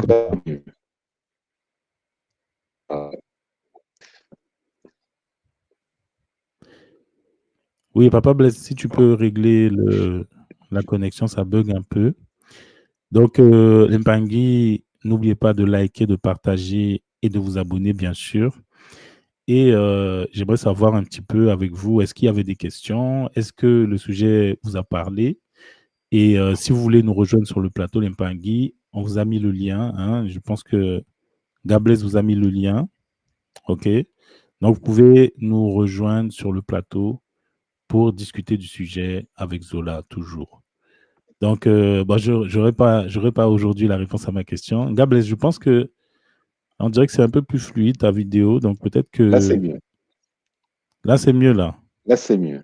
Oui, donc, je te remets la parole, Voilà, papa. Matondo Papa. Ah, Matondo Papa. Alors nous allons poursuivre donc cette séquence hein, qui permet de cabouler sur le sujet du jour et qui nous permet d'échanger et d'inviter les uns et les autres à venir partager ce qu'ils ont perçu, ce qu'ils ont capté, ce qu'ils ont entendu, ce qui les a marqués, les expériences vécues par rapport à cette question-là. Et je pense que ceux qui ont fait l'ERIC, notamment concernant Galoufos, peuvent nous en dire beaucoup aujourd'hui. Hein, ils peuvent partager un petit peu ce qu'ils ont vécu par rapport à cette notion d'être désincarné, cette notion de Kalunga, cette notion d'être qui traîne dans le bas astral et qui n'ont pas encore réussi à traverser. Donc, je vous invite tous à venir partager par rapport à ces sujets-là qui illustrent, n'est-ce pas, le propos du jour, qui est les êtres qui les, qui tirent les ficelles, et c'est avec ce premier point qui concerne la, la, les êtres désincarnés. Alors, je pense que c'est désincarnés, les différents. Donc, vous êtes les bienvenus sur le plateau, mais déjà, toi, papa, tu as vécu plusieurs RIC sur ce sujet. Qu'est-ce que tu peux en dire de l'expérience? Oh, papa, en termes de RIC, alors, on a fait Bon, moi, c'est un peu compliqué, vous savez, toujours, hein, donc moi, je ne vois pas trop hein, dans le monde invisible, parce que moi, ma mission n'est pas tellement à ce niveau-là, en tout cas pour le moment. Mais je sais qu'au niveau de la dernière RIC, c'était la RIC Bretagne, donc c'était la RIC des possessions et où on a eu le rituel de Ngaloufoua. Donc, ce rituel Ngaloufoua consistait justement à libérer les ancêtres qui nous plombent, en fait. C'est-à-dire que, pour expliquer un petit peu aux Mpangui qui découvre un petit peu cet univers-là, c'est-à-dire que le monde de la spiritualité, c'est le monde de l'ADN, la gestion de notre génétique. Et dans notre ADN, nous avons des ancêtres qui sont là, qui ont vécu avant nous et qui ne sont pas forcément passés, justement. Et le but de ce rituel, c'était de leur permettre de passer, c'est-à-dire libérer ces êtres-là qui influencent notre vie. Parce que les ancêtres sont là, ils ne sont pas partis, ils influencent notre vie, c'est-à-dire que si on avait des ancêtres qui étaient procrastinateurs, par exemple, nous allons procrastiner. Donc le but du rituel, d'après ce que tout le monde nous a expliqué d'ailleurs, c'était de faire passer ces êtres-là pour nous permettre de nous libérer, en fait, d'avoir plus de volonté, d'avoir plus de... C'est-à-dire se libérer des ancêtres. Alors, c'est une partie du rituel, hein, déjà se libérer des ancêtres qui nous plombent, hein, ceux qui vivent à travers nous, Oui, qui nous empêchent d'avancer. Parce que parfois, certains ancêtres n'avaient pas effectivement. la graine de Mahat. Ils ont vécu des choses désordonnées, ils ont fait du mal et tout. Donc, parfois, ces ancêtres-là impactent notre comportement dans la matière. Et puis, il y avait une deuxième partie, donc des ancêtres qu'il fallait libérer. C'était les ancêtres puissants. Parce que lorsque tu libères un ancêtre puissant, un être qui a vécu, un grand guerrier, quelqu'un qui a fait de belles choses, un ancêtre qui a fait des révolutions, qui a créé des entreprises ou qui avait certaines capacités, certains dons, il était possible de faire passer ces êtres-là de l'autre côté pour nous permettre de bénéficier de leurs capacités. Donc, c'était un rituel magnifique. Et bon, moi, je vois pas beaucoup, mais j'ai vu quelques petites choses hein, rapidement. Donc, parce que ça nous a permis de libérer des wagons et des wagons de. Donc, la manière dont moi j'ai vu ça, c'est comme si des êtres. C'est comme, tu sais, quand tu arrives à Paris et que le métro s'arrête, tu sais, il y a une foule de personnes qui passent comme ça. Donc, c'est un peu ce que j'ai vu. Effectivement. Voilà. Et puis, ils partaient vers une porte comme ça, une porte de lumière, donc ça passait, mais des rafales de personnes, quoi. Donc, bon, moi, je demandais, hein, je dis, bon, parce que je sais qu'il y a des gars, il y a des Mpangui qui m'ont fait le Kaboula, qui me disaient que non, ils allaient chercher, en fait. Ils allaient chercher, ils disent, moi, je veux quelqu'un qui fait du business. Donc, venez, viens, je te fais passer. Donc, voilà. Donc j'ai demandé de faire passer des gens de ma famille. C'était plus des demandes à mon niveau. Donc, faire passer des membres de mes proches, hein, des personnes. Et puis, surtout, je demandais voilà, des personnes, des guerriers, des gens déterminés, des gens qui ont fait avancer les choses de leur vivant, des gens qui ont certaines capacités qui m'intéressaient par rapport à ma mission de vie, etc. Donc, moi, c'était plus des intentions comme ça qui m'ont permis de faire passer des êtres de l'autre côté. Parce que ce qui est intéressant, c'est que lorsque tu as permis à certains ancêtres de passer de l'autre côté, lorsqu'ils sont dans Kumpemba, justement, ils peuvent t'aider de là-bas. Donc ça nous permet de fonctionner dans la matière avec des alliés de l'autre côté. Parce que, attends, tu as permis de libérer. Donc, le but, c'était de, par la suite, avoir son hôtel sacré pour les Bakoulous. Donc, ce qui est intéressant, Papa Blaise, c'est que lorsque ces êtres-là sont de l'autre côté, ben, toi, tu as ton hôtel aux ancêtres, tu dis, hey, vous, là, je vous ai fait passer. Donc, soutenez-moi parce que le game est dur. Voilà. Donc, c'est un peu ça le travail qu'on fait à travers ce rituel-là. Voilà, de faire passer ces êtres-là qui nous aident une fois de l'autre côté aussi. C'est ça, papa. C'est génial. Donc, je vois, tu vois, ça répond à beaucoup de questions que j'ai vu passer tout à l'heure. Certains se disent, par exemple, alors, j'ai un petit souci. Oui. Donc, je disais que ça répond effectivement à quelques questions que j'ai vues tout à l'heure, dont certaines se disaient, quelqu'un meurt de façon brutale, comment ça se passe, etc. Et j'ai juste envie de lui dire, il faut juste faire le rituel, le faire passer, les choses vont se régler. Mais ça a l'air simple, mais il faut être à la rythme pour pouvoir le vivre. Matondo Gambumba qui nous rejoint sur le plateau. Mbote Gambumba. Mbote. Ah, maman, ton micro, maman. Là, c'est bon. Beauté à vous. Beauté, maman.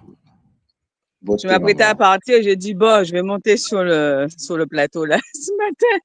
Je vais faire un petit tour avant d'aller travailler.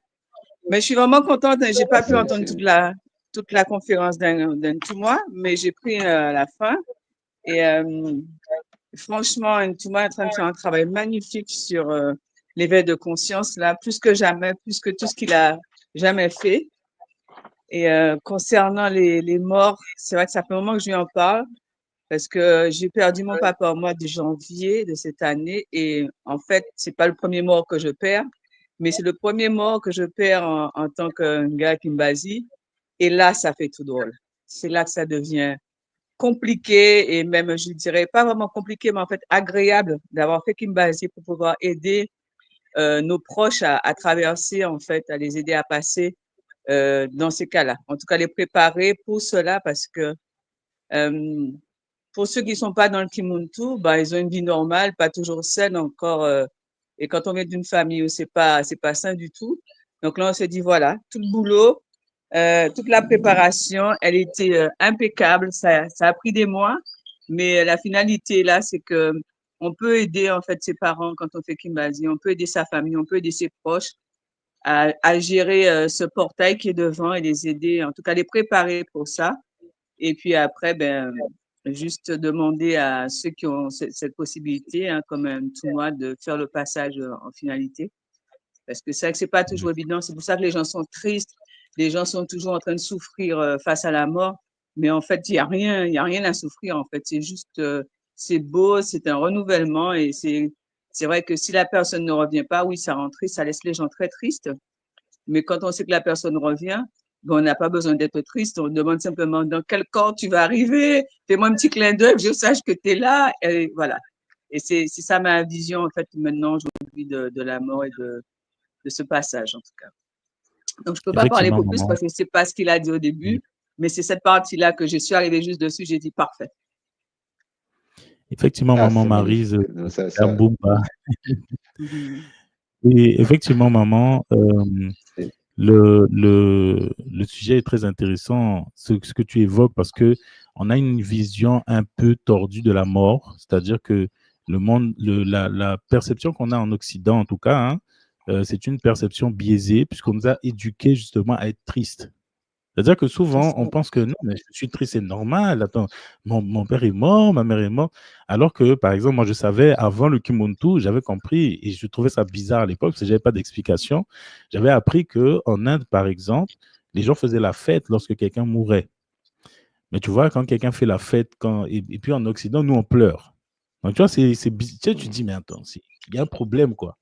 Et on apprend à travers le Galoufoua que lorsque quelqu'un meurt et qu'on pleure, ben, tu densifies le cordon qui l'empêche de partir. C'est-à-dire il ne peut pas partir de l'autre côté. C'est parce qu'à à cause de tes larmes. Donc, on voit bien que Effectivement. les Ivoiriens jouent avec nous parce qu'ils ont créé un paradigme dans lequel, ben, quand tu chiales, quoi, ben, tu empêches la personne de quitter. En fait, tu crées des fantômes. Le fait de pleurer quand quelqu'un meurt, tu crées des fantômes. Mais pour quitter cette perception, c'est assez difficile. Mais il faut que, je pense que Effectivement. petit à petit, voilà, que les Pangui comprennent hein, que même nous, parce que même nous, on n'est pas à l'abri des larmes, hein, tu vois, on a été programmés dans ce système-là, justement. C'est Et, toute la question de l'attachement émotionnel aux personnes, l'attachement émotionnel aux choses, l'attachement émotionnel à cette réalité. C'est tout le travail de la vie qui est celui de se déconnecter de tout ça petit à petit, avec conscience, avec rigueur, avec Mm. détermination, pour que le moment venu, tout le monde soit, prêt pour le passage. Mais ça nous rend aussi compte, n'est-ce pas, de toute l'ampleur de la tâche qu'il y a à faire pour vider, en tout cas, pour vider, si encore on peut le faire, toute cette zone de l'astral qui est habitée par ces êtres désincarnés et qui Mm. plombe notre réalité également. C'est tout un travail lourd, important, pourtant qui est rattaché à nous parce que la plupart de ces êtres-là nous sont plus ou moins rattachés, faisons partie un petit peu de leur réalité et eux aussi font partie de notre réalité. Donc, on, comme on dit, comme on dit dans notre tradition, on ne peut pas se sauver tout seul. Il faut Mm. travailler travailler, se sauver avec tout ce monde-là. Alors, je vois une question qui s'est posée là, mais vous allez me dire ce que vous en pensez. Quand on enterre un corps, il se décompose, mais qu'en est-il de ce qui reste intact, alors que même que le cercueil est en poussière? Je vais faire l'afficher la question, mais vous allez, alors pour ceux qui veulent dire une question qui est très intéressante, hein, Effectivement. dites quelque chose. Oui, Matondo Maman Abélia, ben je sais, je me rappelle dans l'enseignement sur Galoufwa que tout le monde nous expliquait que certains Tinos, des êtres qui avaient vécu le Zola, qui avaient beaucoup œuvré, qui avaient une certaine aura, avaient du mal à se décomposer. Je ne sais pas si tu te rappelles, papa, Tout il à nous fait, expliquait ça, effectivement. parce que voilà, le fait d'avoir reçu beaucoup d'énergie, c'est-à-dire le fait d'avoir beaucoup œuvré, il y a des êtres sur Terre qui sont des anciens rois, des anciens guerriers, des anciennes prêtresses, etc. Certains ont du difficulté à se décomposer. Si je ne me trompe pas, hein, les Pangui, il y a des Pangui, il y a des êtres comme ça qui ont du mal à se décomposer parce que leur corps est rempli d'énergie. Donc, le but, c'est dommage que Thomas Savala pour nous en dire un peu plus, hein, parce que il a évoqué cette partie dans Galoufwa. Mais Effectivement. effectivement, je pense que maman, tu es au courant, tu sais, comment on appelle ça? Les pharaons, les Ntino, qui ont été mis dans des caveaux pour préserver leur connexion, pour préserver leur corps dans des pyramides, dans des temples, tout ça. Parce que le fait d'avoir un corps encore intact, c'est-à-dire d'avoir son ADN sur Terre, leur permet c'est-à-dire quand des grands initiés, là on parle des grands initiés, D'intérêt. ces êtres-là avaient la possibilité de passer de Kumpemba, du monde invisible, dans le monde visible pour enseigner, pour parler, pour partager les connaissances qu'ils avaient acquises de leur vivant et dans leurs différentes incarnations. Exactement. exact. Mm. Exactement. Et, mais en dehors de ces personnes-là, effectivement, le principe à retenir peut-être de ce que tu dis, c'est que quand un corps n'est pas décomposé, ça maintient le lien avec le défunt. Et c'est toute la question de la momification qui se pose, mais pourquoi momifier quoi, qui, quoi? C'est cette question-là que ça peut faire, avant d'aller modifier quelqu'un, avant de faire euh, euh,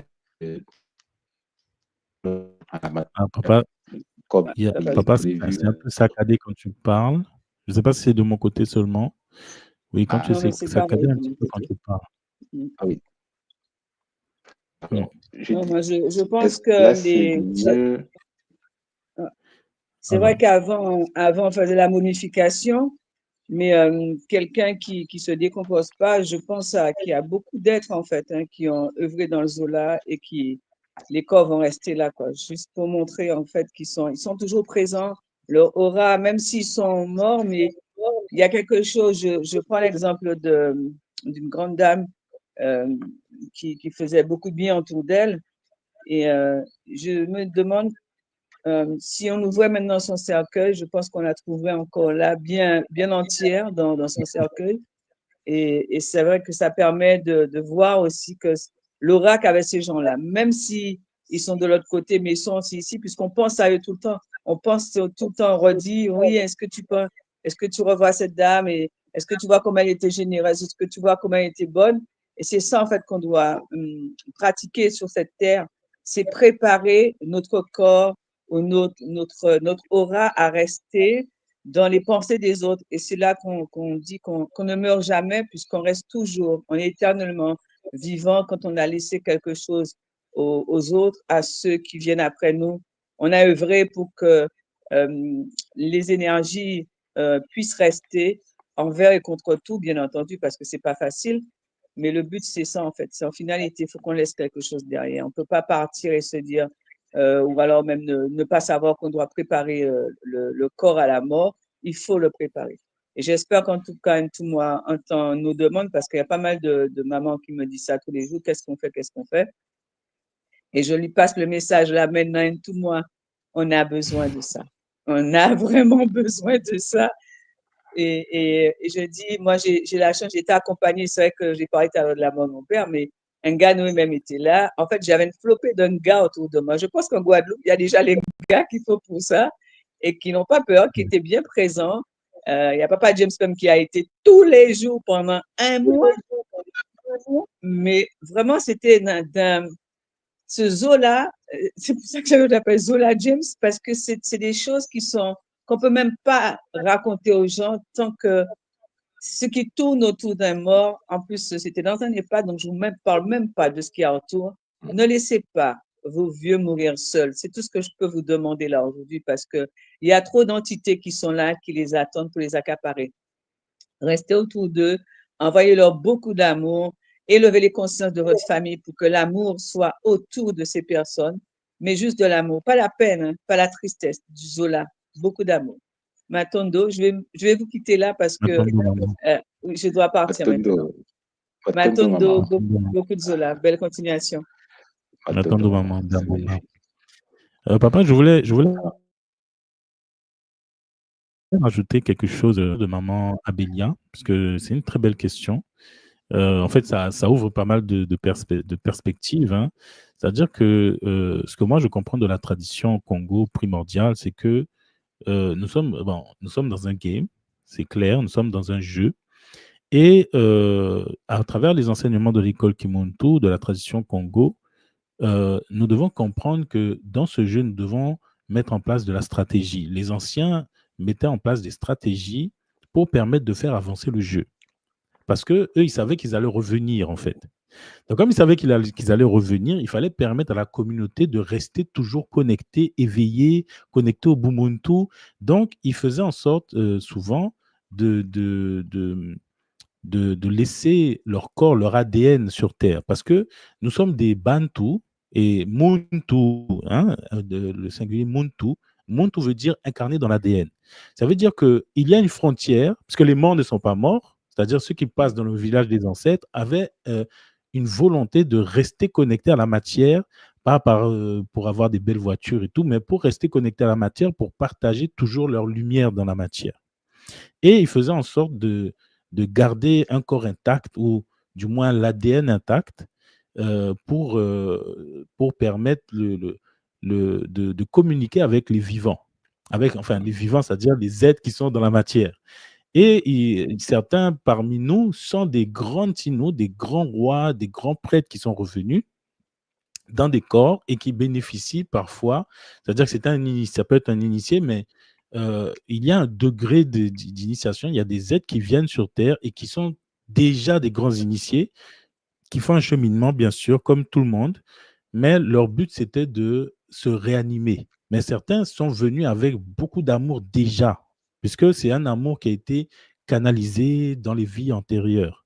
Il y a des êtres, par exemple, qui s'incarnent dont le totem, c'est un totem d'un grand guerrier qui a œuvré. Donc souvent, ces totems-là, dans le monde invisible, hein, lorsqu'on fait, par exemple, King Coco, il y a des êtres, des totems qui se présentent, qui dégagent de la lumière, parce qu'ils ont beaucoup d'énergie.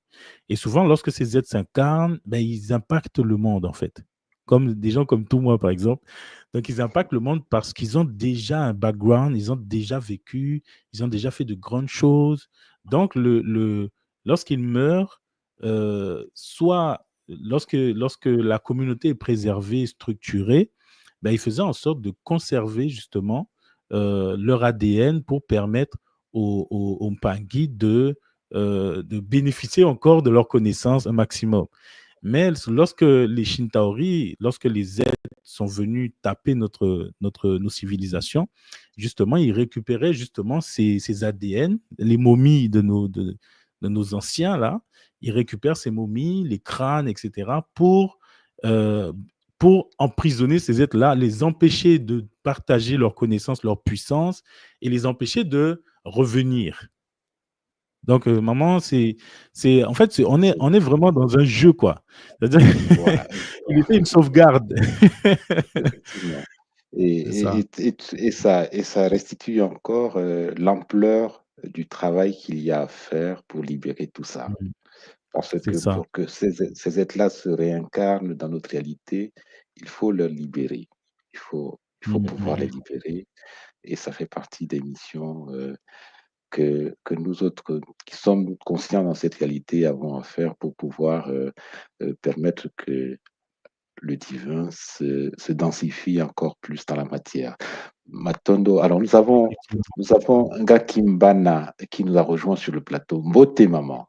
Beauté, maman. Beauté, beauté, les Beauté. penguins, Mbote, Beauté, beauté, j'espère maman. que vous allez bien. très très bien Oui, maman. très bien. Et Alors, toi-même? Matondo, ben, justement, je rentre sur le plateau parce que je suis vraiment concernée par le Kabbalah de Ntouma aujourd'hui pour avoir perdu un proche très récemment. Et je voulais faire un Kabbalah, que ce soit sur cette perte, mais sur aussi une tante que j'ai perdue il y a quelques années. Et en fait, cette tante vivait avec son mari en Guadeloupe et son mari est mort dans la maison d'une crise cardiaque. Et depuis la mort de son mari, on aurait pu dire que c'est le chagrin, mais je sentais vraiment qu'elle était attirée vers le bas, en fait. Elle est tombée dans l'alcoolisme et c'est vrai que chaque fois que je venais dans la maison, je sentais une lourdeur, mais ça faisait pas longtemps que j'étais dans l'école à ce moment-là. J'arrivais pas bien à identifier ce dont il s'agissait. Jusqu'à ce qu'en fait, elle dépérisse, elle est devenue anorexique, elle dépérisse, elle est tellement tombée dans l'alcoolisme qu'elle en est morte, en fait. Et un jour, je suis arrivée dans sa maison et je l'ai trouvée morte. Et sa fille, n'ayant pas pu se déplacer, hem, beh, c'est moi qui ai tout géré, en fait, la vente de ces objets dans la maison. Et chaque fois que je venais dans la maison, je me sentais vraiment très, très mal. Quand je sortais de la maison, j'avais l'impression de qu'on avait absorbé toute mon énergie, que je sortais sous les rotules, en fait. Vraiment, totalement vidée de mon énergie. Ah, Elle a chuté. oui, Elle va nous revenir. C'était un Kabbalah très intéressant par rapport au sujet hein, effectivement. cette consommation de notre énergie par les morts qui n'ont pas traversé. Donc, elle nous revient. Mpangui, Ah, il y a par la maman suite, Karen. Si vous souhaitez partager Et il y a vos maman Karen qui expériences, nous rejoint également. n'hésitez pas. Beauté maman. Beauté Beauté les maman, Pangui, comment allez-vous? beauté Très très maman. bien, c'est magnifique. Ça fait plaisir Ah, de vous voir. ben, toi pareil, ça te fait plaisir de te revoir. Plaisir partagé. Ouais. Je tenais à participer parce que le Kaboula est magnifique. Matondo à notre Longhi, Matondo à Mfumu Kimbangu. Vraiment. Je vais pas rester longtemps, mais je voulais témoigner. On parlait justement du rituel de Ngaloufwa. Et c'est une conversation que j'avais il y a quelques jours avec mon papa. Et papa Ntouma parlait tout à l'heure en fait de l'importance de pardonner. Et c'est une discussion qu'on a eue en fait concernant les histoires familiales, hein, puisque c'est ce qui nous relie. Et je lui ai expliqué comment le prisme par lequel on voit les choses à travers la tradition. Et ce qui m'a fait plaisir, c'est que il a été ouvert à ce message. Je lui ai expliqué le totémisme, hein, ce que nous pratiquons à l'école, et comment l'école m'a permis moi-même de comprendre en fait ce qu'on appelle la mort, qui n'est autre que l'âme hors du corps. Et ça reste complexe parfois par rapport à l'éducation, par rapport à donc l'âge aussi de chacun, mais c'est important. Et il a entendu. Et ça, c'est magnifique. C'est vraiment magnifique parce que ça veut dire que c'est tout un prisme. Ça ouvre en fait une fenêtre de perception. Moi, pour ma part, quand ma maman est partie en 2002, je vivais à l'époque en Martinique et elle a eu un accident. Elle est tombée, elle a eu un problème cérébral et en fait, elle avait une tumeur au cerveau. Et lorsque on m'a appelé pour me dire ta maman a eu un malaise, au fond de moi, j'ai su qu'il y avait un problème. Mais c'est-à-dire que ça allait pas être quelque chose qui allait revenir. On n'allait pas revenir en arrière. C'est-à-dire qu'elle n'allait pas revenir à l'état initial. Et donc ça, on le sait, on le sent. Bon, j'ai gardé un état mental positif, émotionnel, ce qui n'était pas facile parce que forcément la famille autour s'agitait et je restais dans une forme de droiture, entre guillemets, on va dire ça comme ça, en disant aux gens, mais écoute, pour l'instant, elle n'est pas partie, elle est encore là, donc tu ne peux pas dire qu'elle est déjà morte, parce que certains me disaient, mais ta maman est partie alors qu'elle était encore là, elle se battait. Jusqu'au jour où elle a décidé de lâcher, c'est-à-dire elle a des problèmes de santé, et elle a décidé de lâcher. Donc le corps effectivement a aussi lâché, puisque l'esprit a dit bon ben là, l'âme a dit non, c'est bon là, on n'en peut plus. Et en fait, quelques mois sont passés, et en plus elle a eu son malaise le 24 décembre. Hein. Pour ceux qui sont à l'école, c'est la fête du soleil noir. Donc c'est pas anodin tout ça. Début février, là, je sens qu'il faut que je parte. Et je lui avais dit, hein, parce qu'après, on l'a mise dans un coma, je lui avais dit, tu sais, il faut que je vienne te voir avant que tu ne fermes les yeux, vraiment. Elle m'a dit, non, non, non, tu as les enfants en bas âge et tout, ne fais pas de frais. Mais au fond de moi, je savais, donc je me prépare. Et finalement, je pars. Le jour de mon départ, les Pangui, je suis en train de m'habiller, je partais avec ma dernière, que j'allaitais encore, donc je partais avec elle, elle avait tout juste 1 an. Et je me prépare, je suis dans la chambre, donc je viens de me doucher, je vais prendre l'avion. Et là, je sens l'odeur de ma maman. Mais ça fait plus d'1 an que je ne l'ai pas vue. Et je me dis, ça c'est maman. Et c'est l'odeur que je connais. Effectivement, elle était venue me dire au revoir. Donc, dans l'avion, bien évidemment, j'ai pleuré, mais je savais en fait que j'allais en France, parce qu'on m'attendait pour la débrancher, débrancher la respiration artificielle. Et je savais qu'elle était déjà partie, donc je partais, en fait, je savais déjà. Quand je suis arrivée à l'hôpital, la famille attendait. Et là, en fait, j'étais dans une paix assez incroyable. Quand je fais le parallèle plus de 20 ans plus tard, j'étais dans une paix et quand on m'a laissé dans la chambre avec elle, donc on l'a débranchée et le cœur s'est arrêté tout de suite. Donc du coup, qu'est-ce que j'ai fait? J'ai chanté pour elle. Pour l'accompagner à l'époque, je lui ai dit, maman, tu peux partir en paix. Je continue. Et je ne sais même pas pourquoi je lui ai dit ça. Mais il y a quelque chose au fond de moi qui me disait, Karine, tu reprends le flambeau. Donc c'est ce que je lui ai dit. Je lui ai dit, maman, je continue. Tu peux partir en paix. Et j'ai chanté pour elle, je me suis excusée de tout ce que je n'avais pas fait, enfin voilà. Elle a fait son cheminement. Et quelques années plus tard, je rencontre l'école Kimuntu et la RIC de Guadeloupe, où, première connexion donc au monde de la mort, hein, à Ngaloufoua, donc où papa fait le rituel. Et là, il nous avertit de l'ambiance parce qu'on avait fait d'autres ateliers pour ceux qui étaient présents. Et je suis là et je me dis, mais il se passe rien en fait. Et au moment où j'ai cette pensée, parce que du coup l'ambiance change, les pleureuses et pleureurs se déclenchent. Donc ceux qui étaient anciennement des pleureux et des pleureuses dans les temples se déclenchent. Ils nous avaient avertis. Et là, je suis en train de me dire, mais il se passe rien. Et au moment où j'ai cette pensée, un vent glacial arrive au-dessus de moi. Et là, c'est pas le processus mental. C'est tu as l'information claire, nette et précise. Et à ce moment-là, je dis maman, et l'énergie me répond oui. Mais l'énergie est fâchée parce qu'elle est bloquée là depuis, à l'époque, plus de 20 ans. Et je ne comprends pas. Donc, je suis submergée par les émotions. Les émotions m'empêchent d'avoir les informations qu'elle me transmet. Et elle me dit des choses, mais je ne les comprends pas. Mais pourtant, c'est ça qui est extraordinaire. Et c'est là où je reviens sur ce que disait papa tout à l'heure. C'est qu'en fait, on n'est pas ce corps.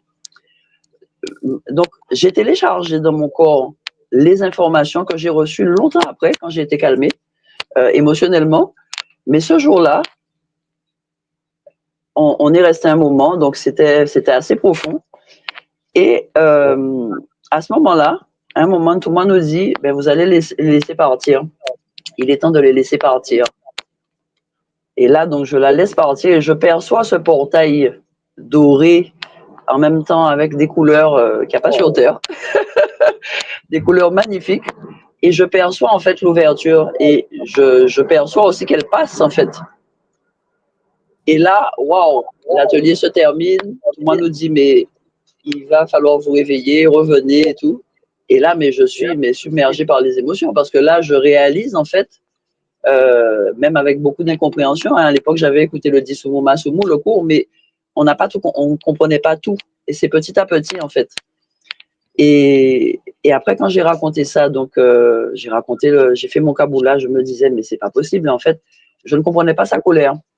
Eh bien, vous savez, c'est quand je me suis calmée émotionnellement, les émotions sont passées et il est bien passé plus d'un an que les informations qu'elle m'avait données sont descendues. Donc, elles avaient été téléchargées, mais c'est comme si tu as téléchargé un fichier sur ton ordinateur ou sur ta clé, mais tu n'as pas encore réussi à l'ouvrir. Tu n'as pas le logiciel d'exploitation pour ouvrir en fait ce fichier. Et c'est après que j'ai compris. Et là, je me suis dit, waouh. Alors, tu parlais tout à l'heure, papa, de la RIC Bretagne, mais ce sont des événements à vivre, hein, les Pangui.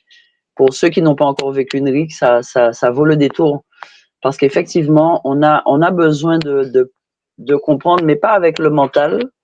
C'est vraiment avec notre conscience, ce qu'est en fait cet autre univers que la mort. C'est vraiment important.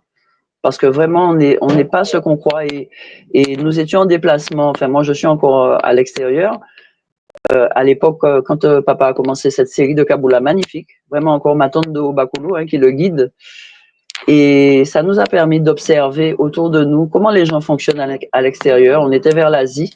Comment les gens fonctionnent, comment les autres peuples ont des temples pour leurs ancêtres. Le niveau de conscience, c'est-à-dire la propreté dont ils nous parlent, hein, tout le temps, comment les autres, en fait, manifestent cet engagement à la nature, donc à tous les règnes, les minéraux, les végétaux, les biboulous, les animaux. Comment, en fait, les autres valorisent le vivant. Et nous, en Guadeloupe, parce qu'on parle souvent du continent, mais je vais appuyer sur nous, là, les Iliens, les déportés. C'est vraiment important qu'on comprenne, en fait, ce lien que nous avons avec la nature, donc, qui nous compose et qui nous entoure. Parce que quand je vois comment on peut jeter des canettes, des bouteilles, des mégots, des papiers au pied d'un arbre, alors que nos frères et sœurs de l'autre côté, parce que ce sont des frères et sœurs, hein, des Pangui, vont valoriser l'arbre. Ils vont pas le couper pour mettre du ciment, carreler le sol. On a vraiment à comprendre ça, parce que tant qu'on n'aura pas fait le lien avec le vivant, ce vivant-là qui nous compose et qu'on regarde en disant la nature est belle, la nature ceci, mais on l'a pas encore intégré suffisamment. Et tant qu'on n'aura pas intégré ça, on va être dans cet état. Parce que ce sont des alliances vraiment qu'on doit refaire avec tous ces règnes-là. C'est vraiment important. Voilà, c'est tout ce que je voulais vous dire. Vous dire Matondo, merci. Et vraiment, vraiment, c'est très, très riche. Ça fait du bien. Ah, c'est magnifique. Matondo Kuton Kabula maman. Alors, il y a Ngakimbana qui est revenu était là tout à l'heure et qui est revenu. Beauté maman. Oui, On te redonne la parole. Matondo, je pense que je vais pas remettre la caméra parce que le réseau est un peu compliqué là. Matondo, maman Karine, pour ton intervention, même si j'étais en train d'essayer de me Matondo à toi aussi. j'ai pas encore tout entendu. Et donc, je vais commencer par rebondir sur quelque chose que tu as dit, parce que c'est ce que j'ai ressenti par rapport aux proches que j'ai perdus récemment, c'est que parfois, on fait appel aux autres gars, on dit oui, j'ai un proche qui va partir, aidez-moi, envoyez de l'énergie pour qu'on puisse peut-être soigner cette personne ou faire que cette personne puisse se rétablir. Et j'ai vraiment ressenti par rapport à ce proche qu'en fait, que son heure était venue et qu'elle allait partir. Et que donc, en fait, voilà, c'était pas, il y avait pas à se débattre justement pour essayer de maintenir cette personne en vie, qu'elle allait partir. Et je pense que ça, c'est important aussi dans le processus, c'est-à-dire savoir, peut-être en tant que gars, hein, savoir à quel moment on peut faire des soins dans le but de pouvoir que la personne, oui, va revenir, se rétablisse, et savoir distinguer le moment où cette personne va partir et là, on l'accompagne pour qu'elle puisse, à sa mort, lâcher et ne plus être attachée à son enveloppe physique.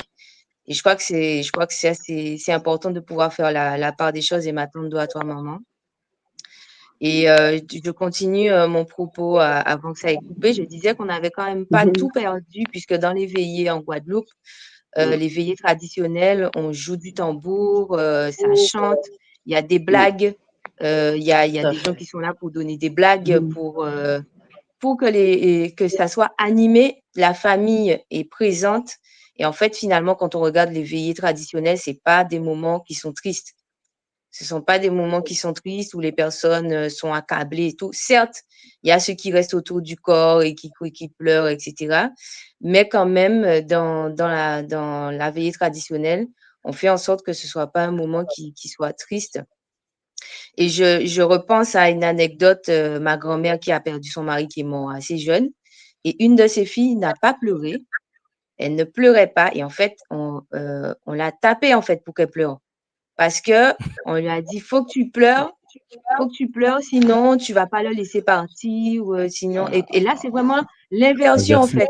C'est là où on se rend compte vraiment que on nous a totalement inversé parce que on nous dit faut pleurer pour laisser partir la personne, alors que voilà, c'est l'inverse.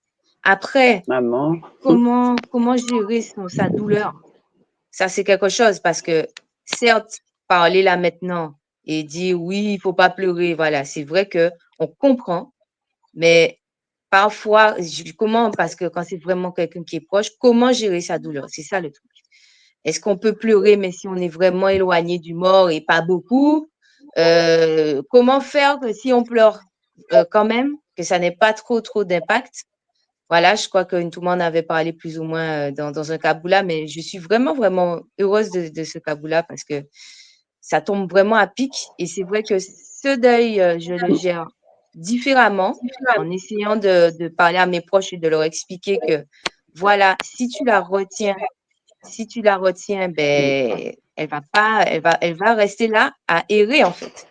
Et que ça sera pas bon pour elle parce que en fait j'essaie pas de dire oui, mais même pour toi parce qu'ils vont pas comprendre puisque ce sont des gens qui sont pas dans la tradition, mais je dis même pour elle en fait, tu l'aimes, c'est quelqu'un que tu aimes, tu as pas envie qu'elle soit en train de errer dans un monde où en fait un monde physique qui ne lui appartient plus et dans lequel elle va souffrir parce que Ntouma nous expliquait bien que au moment de l'enterrement, si la personne ne s'est pas suffisamment séparée de son corps physique, elle va ressentir des choses. Quand on la place dans le frigo ou de la morgue, elle va ressentir le froid. Elle va ressentir sa décomposition carrément. Donc, si tu aimes cette personne, il faut vraiment lui permettre de se détacher de son corps physique et faire ce travail, de la laisser partir. Et pour en venir à ma tante qui vraiment me pompait, ma tante et son mari, qui pompaient mon énergie quand je venais chez eux pour vider leur maison, c'est grâce à un soin de Galoufois qu'elle est partie, elle est passée avec son mari et plein d'autres personnes, et j'étais bien étonnée d'ailleurs, qui a fait que ce lien a pu se rompre parce que je la voyais en fait. C'est-à-dire que je voyais l'image d'elle quand je l'ai découverte morte dans sa maison, qui surgissait à tout instant, à n'importe quel moment, des moments pas opportuns du tout, qui surgissait devant mes yeux en fait. Et c'est seulement lorsqu'on a fait ce travail pour faire passer son âme que je n'ai plus eu ces images et que ça m'a donné aussi énergétiquement, c'était mieux pour moi.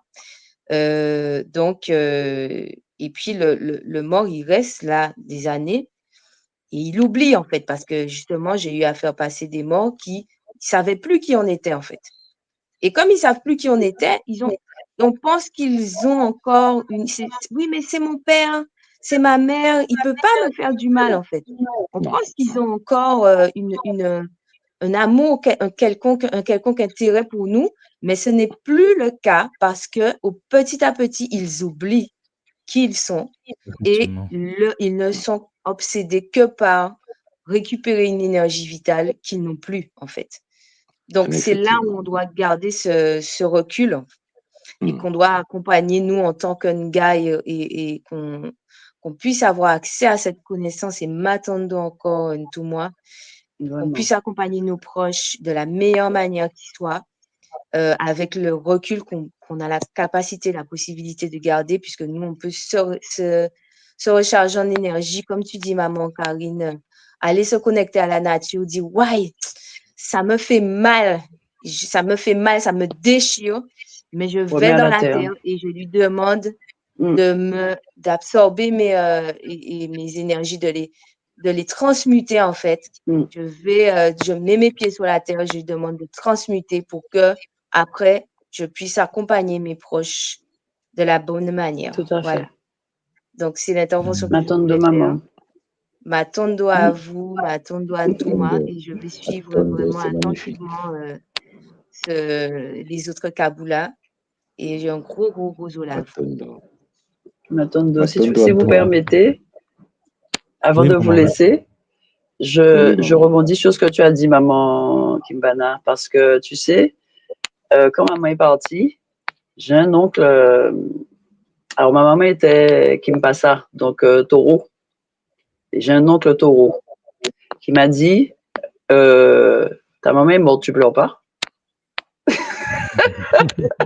Je l'ai regardé, je me suis dit, mais en fait, jusqu'à maintenant d'ailleurs, puisque chez nous, je pense, je sais pas pour les autres, mais en Guadeloupe, Martinique, comment on appelle ça encore, en novembre, la Toussaint, oui. Les gens, c'est le rituel d'aller, comme ils disent, illuminer les morts.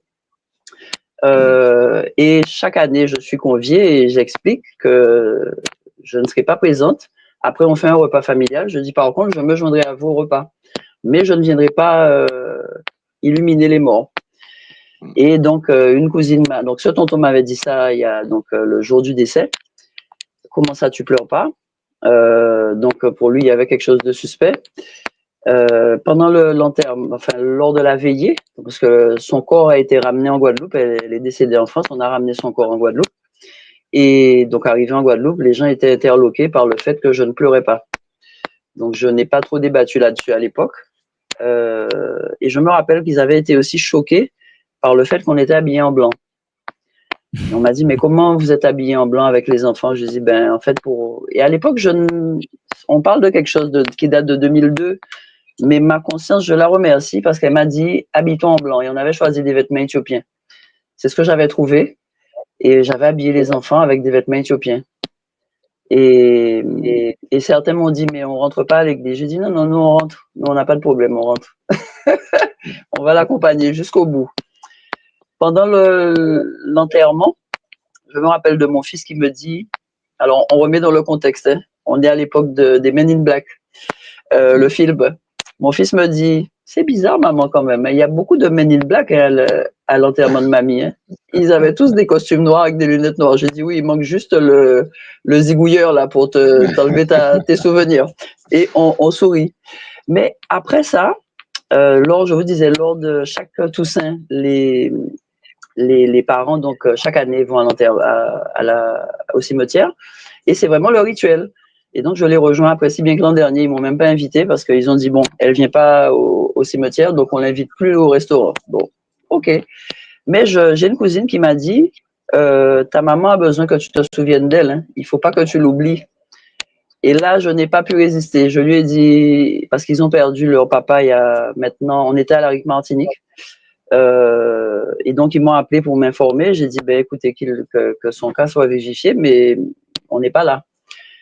Et là, après, j'ai quand même partagé. Je leur ai dit, vous savez, je sais que ça fait pas partie de votre rituel, de votre manière de voir les choses, mais je dois quand même vous dire que maman va bien. Et que pour moi, en fait, honorer sa mémoire, c'est pas aller tous les ans au cimetière. C'est beaucoup plus profond que ça. Et sachez que quand vous serez prêts, on en parlera. Mais maman est passée dans le monde des ancêtres. Et là, silence radio. Là, il n'y a plus de questions. Donc, j'espère hein, qu'un jour, on pourra en parler. Mais c'est vraiment important pour notre communauté, oui, de comprendre. Et là, je dis vraiment la communauté mélanoderme, quel que soit là où nous sommes, hein, continent Amérique, Catiopa ou Asie, c'est vraiment important qu'on renoue profondément avec ce que nous sommes, même si on n'a pas encore tout compris, mais c'est vraiment important de se rendre compte qu'on a des outils à disposition et qu'il n'y a pas de fatalité. Et que la tradition nous permet vraiment d'accéder à d'autres niveaux de conscience et de faire des choses. Voilà, je laisse la parole. Matondo, portons-nous bien. Et comme on dit chez nous, l'amour est lumière. Beaucoup d'amour et de la belle lumière matique oui, qui nous guide. Voilà, merci au Bakulo. Matondo à toi pour ton Kaboula rayonnant. Il y a Avec maman plaisir. Ariane qui est avec nous en ligne maintenant sur le plateau. Beauté maman. Beauté, beauté. Beauté, Papa Noé. Beauté, Papa Blaise. Comment ça va, maman? Ça va, ça va. Très, très bien. Bon. On passe les vacances avec des informations, des connaissances qui nous élèvent, qui nous libèrent. Donc, je ne peux qu'aller bien. Ben, comme moi, mon mari, je suis obligée de monter là. Hein. Je me suis dit à chaque fois, j'hésite, mais là, aujourd'hui, je monte. Ouais, effectivement. Parce que depuis tout ce qu'on a fait au niveau de la Rive Martinique avec Ngaloufoua, j'étais déjà libérée à travers un Kizombe, mon premier Kizombe 2021. D'accord? Je l'ai déjà témoigné pour vous. Là, maintenant, je vais le témoigner en public. Mon fils est venu à moi lors du Kizombe 2021, premier Kizombe à Montpellier. Et c'est pas une fantaisie, c'est pas une blague, c'est pas une illusion, c'est une réalité. C'est quelque chose que j'ai vraiment vécu où il m'a enlacé et il m'a demandé de sécher mes larmes. J'étais accompagnée par un Nga à l'époque, elle va se reconnaître. Et ça a été très puissant. J'ai beaucoup pleuré hein, dans le cercle puisque c'était ma première expérience, donc je ne comprenais pas ce qui s'est passé. Mais maintenant, ça date. Je suis en 2025, j'ai fait un encheminement. Et je peux dire que la manière dont j'ai enterré ma maman et la manière dont j'ai enterré mon fils, qui était âgé de 23 ans, je n'ai pas enterré mon père de la même façon. Je ne l'ai pas accompagné de la même façon. Je n'ai pas vécu la mort de la même façon. C'est vrai qu'on a mal. Comme dit Ntouma, quand il a perdu sa maman, il a eu mal. J'avais mal, mais je savais et comprenais tout ce qui se passait. Je savais tout ce qui se passait. Et donc, lorsqu'il est parti, déjà, j'ai eu un signe. J'ai un oiseau qui est venu sur ma terrasse. Je me suis dit, je pense que j'aurai une information. Et ça n'a pas raté. Ça n'a pas raté. Effectivement, j'ai eu une information. Le téléphone sonne et on me dit de me rapprocher. On me demande de me rapprocher comment dirais-je, de l'EHPAD. D'accord. On me dit pas ce qui se passe, mais je me suis dit peut-être qu'il est en train de partir. Et j'étais pas dans une tenue convenable, mais j'ai dû faire vite, bref. Et lorsque j'arrive, je vois mon frère qui est déjà arrivé. J'ai compris tout de suite qu'il était parti. Donc, nous sommes montés, on a appelé les autres frères et sœurs, on l'a entouré. Et je vous l'ai déjà dit, papa était musicien. Donc, il y avait un désaccord entre nous, à savoir, est-ce qu'on fait une veillée tranquille ou est-ce qu'on fait... Tout le monde voulait une veillée tranquille, en fait. Sauf que l'aîné des frères, il s'est permis de nous dire, non, c'est pas possible, on peut pas laisser partir papy comme ça. Papy, c'était un musicien, il faut faire une grande veillée. Je témoigne de ça parce que c'était puissant. On est autour du corps de papa. On nous a dit de prendre le temps qu'il fallait. On est resté 2 heures, si c'est pas plus, au moins 3 heures autour de papa. Et le sentiment que j'ai eu, c'était que c'était l'âme de papa qui nous guidait, qui nous téléguidait pour nous dire qu'est-ce qu'il fallait faire. Et il n'y avait pas de larmes. On a pleuré, bien évidemment, quand on est arrivé. Mais après, lorsqu'on a pris la décision avec l'accord de l'aîné qui disait qu'il fallait faire une grande veillée musicale pour lui, tout a été synchronisé, quoi. Je me rappelle encore de ce jour. Tout a été synchronisé. Qu'est-ce qu'il faut faire? Comment il faut faire? Qui fait la soupe? Qui fait ci? Et les gens venaient comme ça sans que je ne demande quoi que ce soit. Et là, je me suis dit, papa, c'était pas un homme d'église. Il n'allait pas à l'église. Il me parlait beaucoup des 4 éléments. Et donc, à l'époque, bien évidemment, j'étais pas encore dans Kimuntu. Je ne savais pas ce que c'était les 4 éléments. Moi, j'étais une femme d'église, comme beaucoup parmi nous. Mais je me suis dit, là, il est content. Il a vu que sa fille s'est rapprochée de la vérité, a compris ce que c'est que la spiritualité, notamment la spiritualité africaine. Et donc, et jusqu'à aujourd'hui, ce que je peux dire, je dis Matondo parce que je suis portée par l'âme de papa qui m'a guidée jusqu'au cimetière, où il a eu une belle veillée musicale avec tous ses anciens musiciens et tout. Et je me rappelle encore les personnes, quand elles venaient vers moi, elles me disaient, mais Arlène, pourtant ces personnes ne savent pas ce que je fais. Hein. La plupart ne savaient pas que j'étais dans Kimuntu et tout ça. Je dis, je sais pas, Arlène, mais on aurait dit que l'âme de ton papa est là, tout se passe bien. Et j'ai répondu, j'ai dit, oui, l'âme de papa est là. L'âme de papa est là. Donc, il est parti au tambour, il est parti avec beaucoup de chants, avec beaucoup de musique. Et le jour de l'enterrement, la mise en terre, en général, je ne vais pas devant le trou. Je ne vais pas. Et là, j'étais devant le trou. Parce que pour moi, il n'était pas là, puisque l'âme sort du corps. J'étais convaincue que là, maintenant, l'âme sort du corps. C'est scientifiquement prouvé également. Donc, depuis, ce que je pourrais dire aujourd'hui, c'est que toutes les connaissances que j'ai apprises au niveau de l'école Kimuntu, notamment concernant la mort, je le vérifie, je l'expérimente et c'est une réalité. La mort n'existe pas. Ils partent dans une autre dimension, ils sont là. Nous-mêmes, nous partirons également dans une autre dimension. Et je me dis que la porte d'entrée dans Kimuntu doit être justement tout cet apprentissage concernant la mort. Voilà. Je ne vais pas trop m'étendre parce que je sais qu'on est déjà, on arrive vers la fin. Je dis Matondo, tout ce que vous faites, quoi. Matondo à la source divine unique, Matondo à Maman Nkosi, Matondo. Beaucoup de Zola, parce que je suis guérie du départ de mon fils brutal, hein, d'une rupture d'anévrisme, et il me manque, c'est sûr. Mais quand on a une compréhension de ce qui se passe, de ce qu'on est venu faire sur Terre, quelle est notre mission, pourquoi on est sur Terre, on doit partir. Comme m'avait dit une personne un jour, un ami m'avait dit, Marlène, écoute, on arrive, on a notre date de naissance, on n'a pas la date de départ, mais on a une date où on doit partir un jour. Et ça, c'est dans ma tête. Et lors de chaque décès maintenant, parce que j'ai vécu à travers l'accompagnement de mon père, lorsque j'entends un décès, j'ai entendu encore 2 décès hier, ça m'a beaucoup touchée, mais tout de suite, c'est comme si j'ai une connexion tout de suite. Je ne vais pas dire c'est comme si, parce que par moments, c'est vraiment ça. Lorsque la personne est proche de moi, c'est comme si on me dit, t'inquiète, je suis bien. Je vous le dis sincèrement aujourd'hui. Hein. Je canalise, t'inquiète, je suis bien. Pas pour tout le monde, mais les personnes proches, oui, on me le dit. Et donc, Je ne vois pas la mort comme avant, je ne vis pas la mort des proches comme avant. J'essaie de transmettre cette connaissance à d'autres. C'est pas évident, c'est difficile. Certains l'entendent, me demandent de les accompagner, et puis d'autres pas. Pour eux, bon, sont pas encore prêts, et je respecte. Mais ce que je peux dire, c'est que cette connaissance guérit, apaise et vit la mort, notamment la mort d'un enfant, d'un mari, d'une maman, d'un papa, d'une femme. La traversée est beaucoup plus, j'ai envie de dire, beaucoup plus souple, beaucoup plus belle. La souffrance, elle part, quoi, elle part. Moi, je revois ma maman qui a perdu son fils noyé, elle est enceinte de moi.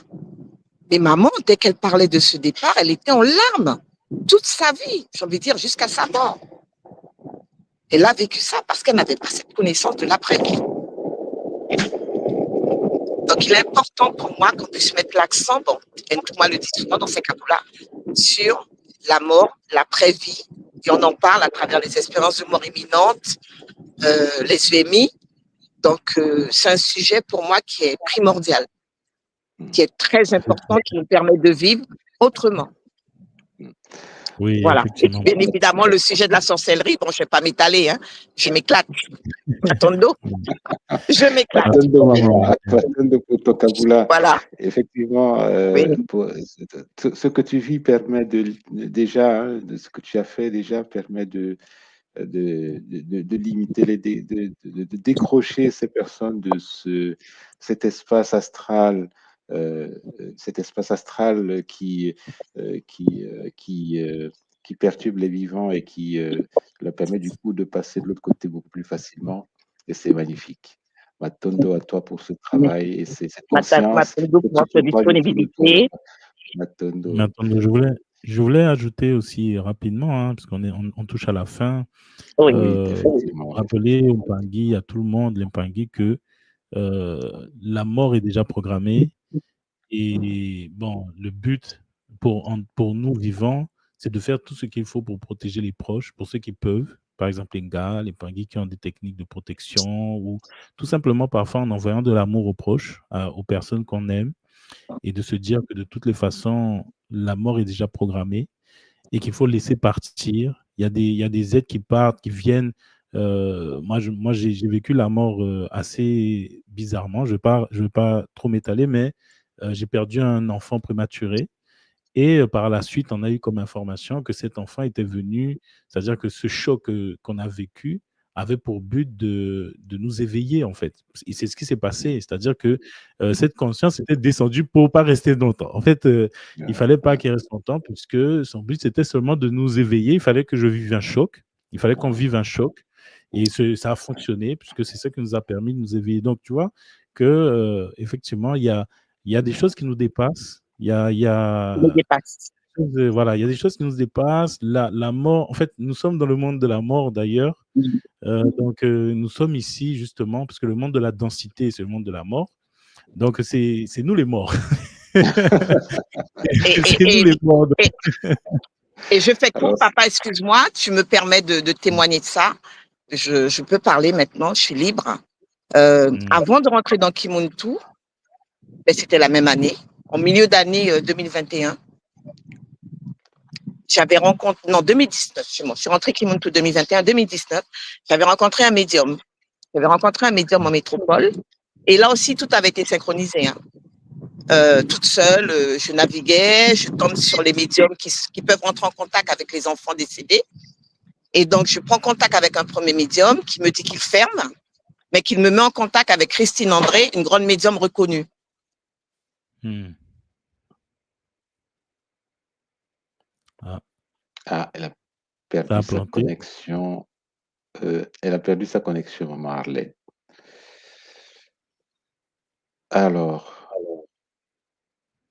ce que je vais proposer à Nganoé, c'est de dire le mot de la fin, parce que je pense qu'on touche un petit peu à la fin. On a largement débordé le temps. Oui. Papa, je te laisse faire dire le mot de la fin. Alors, rapidement, hein, papa, ce sujet est très intéressant. Moi, je suis resté sur ma faim, puisque Quand j'ai vu 1 heure, on avait fait 1 heure, je me suis dit non, mais Oui, attends, on a effleuré le sujet, mais oui, je suis content que tout le monde a déjà prévu la réponse à mes questions, puisque c'est un sujet très important. Le monde des morts, tu sais, hein, toi-même, hein, c'est effectivement. le Oui, sujet numéro 1. Notre but, oui, c'est, nous sommes des morts, certains sont venus aider des âmes à traverser. D'autres sont là, justement, ils ont besoin de traverser nous-mêmes. C'est-à-dire que étant venus aider, étant venus faire une certaine mission, notre but, c'est d'assurer aussi notre traversée à nous-mêmes tout à et fait. de permettre à ceux qu'on était venus aider à traverser. Donc, il faut rester focus là-dessus. Je sais que tout le monde avait abordé ce sujet vraiment magnifiquement dans trois conférences Mhm. sur le Disumu Masumu, donc Tout à fait. l'univers de la mort. Et il est très important, je me réfère à ce que maman Karine disait, hein, il faut éduquer notre communauté, notre peuple, parce que l'éducation a été biaisée depuis très longtemps. Mhm. Les Shintaori, lorsqu'ils nous ont dominés, ont imposé une certaine manière de percevoir les choses. Et nous vivons dans une bulle. Hein. C'est très difficile de ne pas pleurer, même lorsqu'on est tout moi, Oui, de ne pas être triste, puisqu'on a été éduqué comme ça, c'est enfoui au plus profond de nous. Mais il faut vraiment dépasser ça et rentrer dans un nouveau paradigme. C'est le but même du travail sur la communauté. Donc, Matondo à tous les Mpangui qui ont participé, tous les Mpangui qui ont fait leur Kaboula, qui ont partagé leur expérience. Et j'espère que, j'espère que la suite sera à la hauteur de nos attentes. Donc, voilà, comme papa, Matondo à vous, Matondo, papa, Ngablez. Matondo Nganoé, c'est avec plaisir de partager ce plateau avec toi. Euh, Pareil. et, euh, et puis, je vais simplement. Là, j'ai affiché un taboula de Patricia Kouet-Koka qui dit que pendant plus de 18 ans, elle a pleuré le départ de papa. Depuis que j'ai fait passer papa de l'autre côté, je ne vois plus la mort comme dans le passé. Et c'est magnifique. Voilà, ce sera pour moi le mot de la fin. Et puis, c'est par le nom sacré de la source divine unique et toute cette dimensionnalisation que nous allons clôturer ce temps de partage, à la fois avec toi, mais à la fois avec l'ensemble des Pangui, que je remercie d'avoir participé à ce temps d'échange. Matondo, Zola, Matondo, Matondo, Zola, Zola. Zola.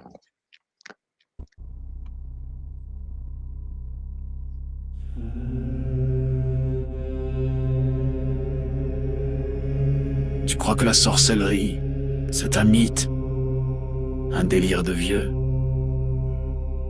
Non. Elle est là, silencieuse, invisible, présente dans ton quotidien. Ce que tu vis n'est peut-être pas le fruit du hasard. Tes douleurs, tes émotions, tes échecs, tes pensées peuvent être manipulées, programmées. Dans cette série de directs exceptionnels, le docteur Ntumwa Nswadi Kimbazi révèle comment les rituels occultes s'allient aux technologies neurocognitives, comment le contrôle mental moderne opère, sans trace, sans bruit, comment des attaques ciblent ton énergie, ton mental, ton esprit, comment démasquer les attaques invisibles, vampirisme, viol astral, sortilège, comment pratiquer des rituels de guérison et ériger des boucliers sacrés pour protéger ton âme et celle de tes proches. Et si l'on t'avait fait croire que tout était fatalité? La tradition Congo te guide pour reprendre pleinement ton pouvoir. Malongui, votre nouvelle émission Éveil, tous les jours à 13h, heure de Paris, en direct sur YouTube Tradition Congo et YouTube Fédération Kimuntu. Venez témoigner, échanger, partager vos expériences avec l'équipe Kimuntu. Épisode après épisode, nous dévoilerons les forces cachées qui gouvernent nos vies.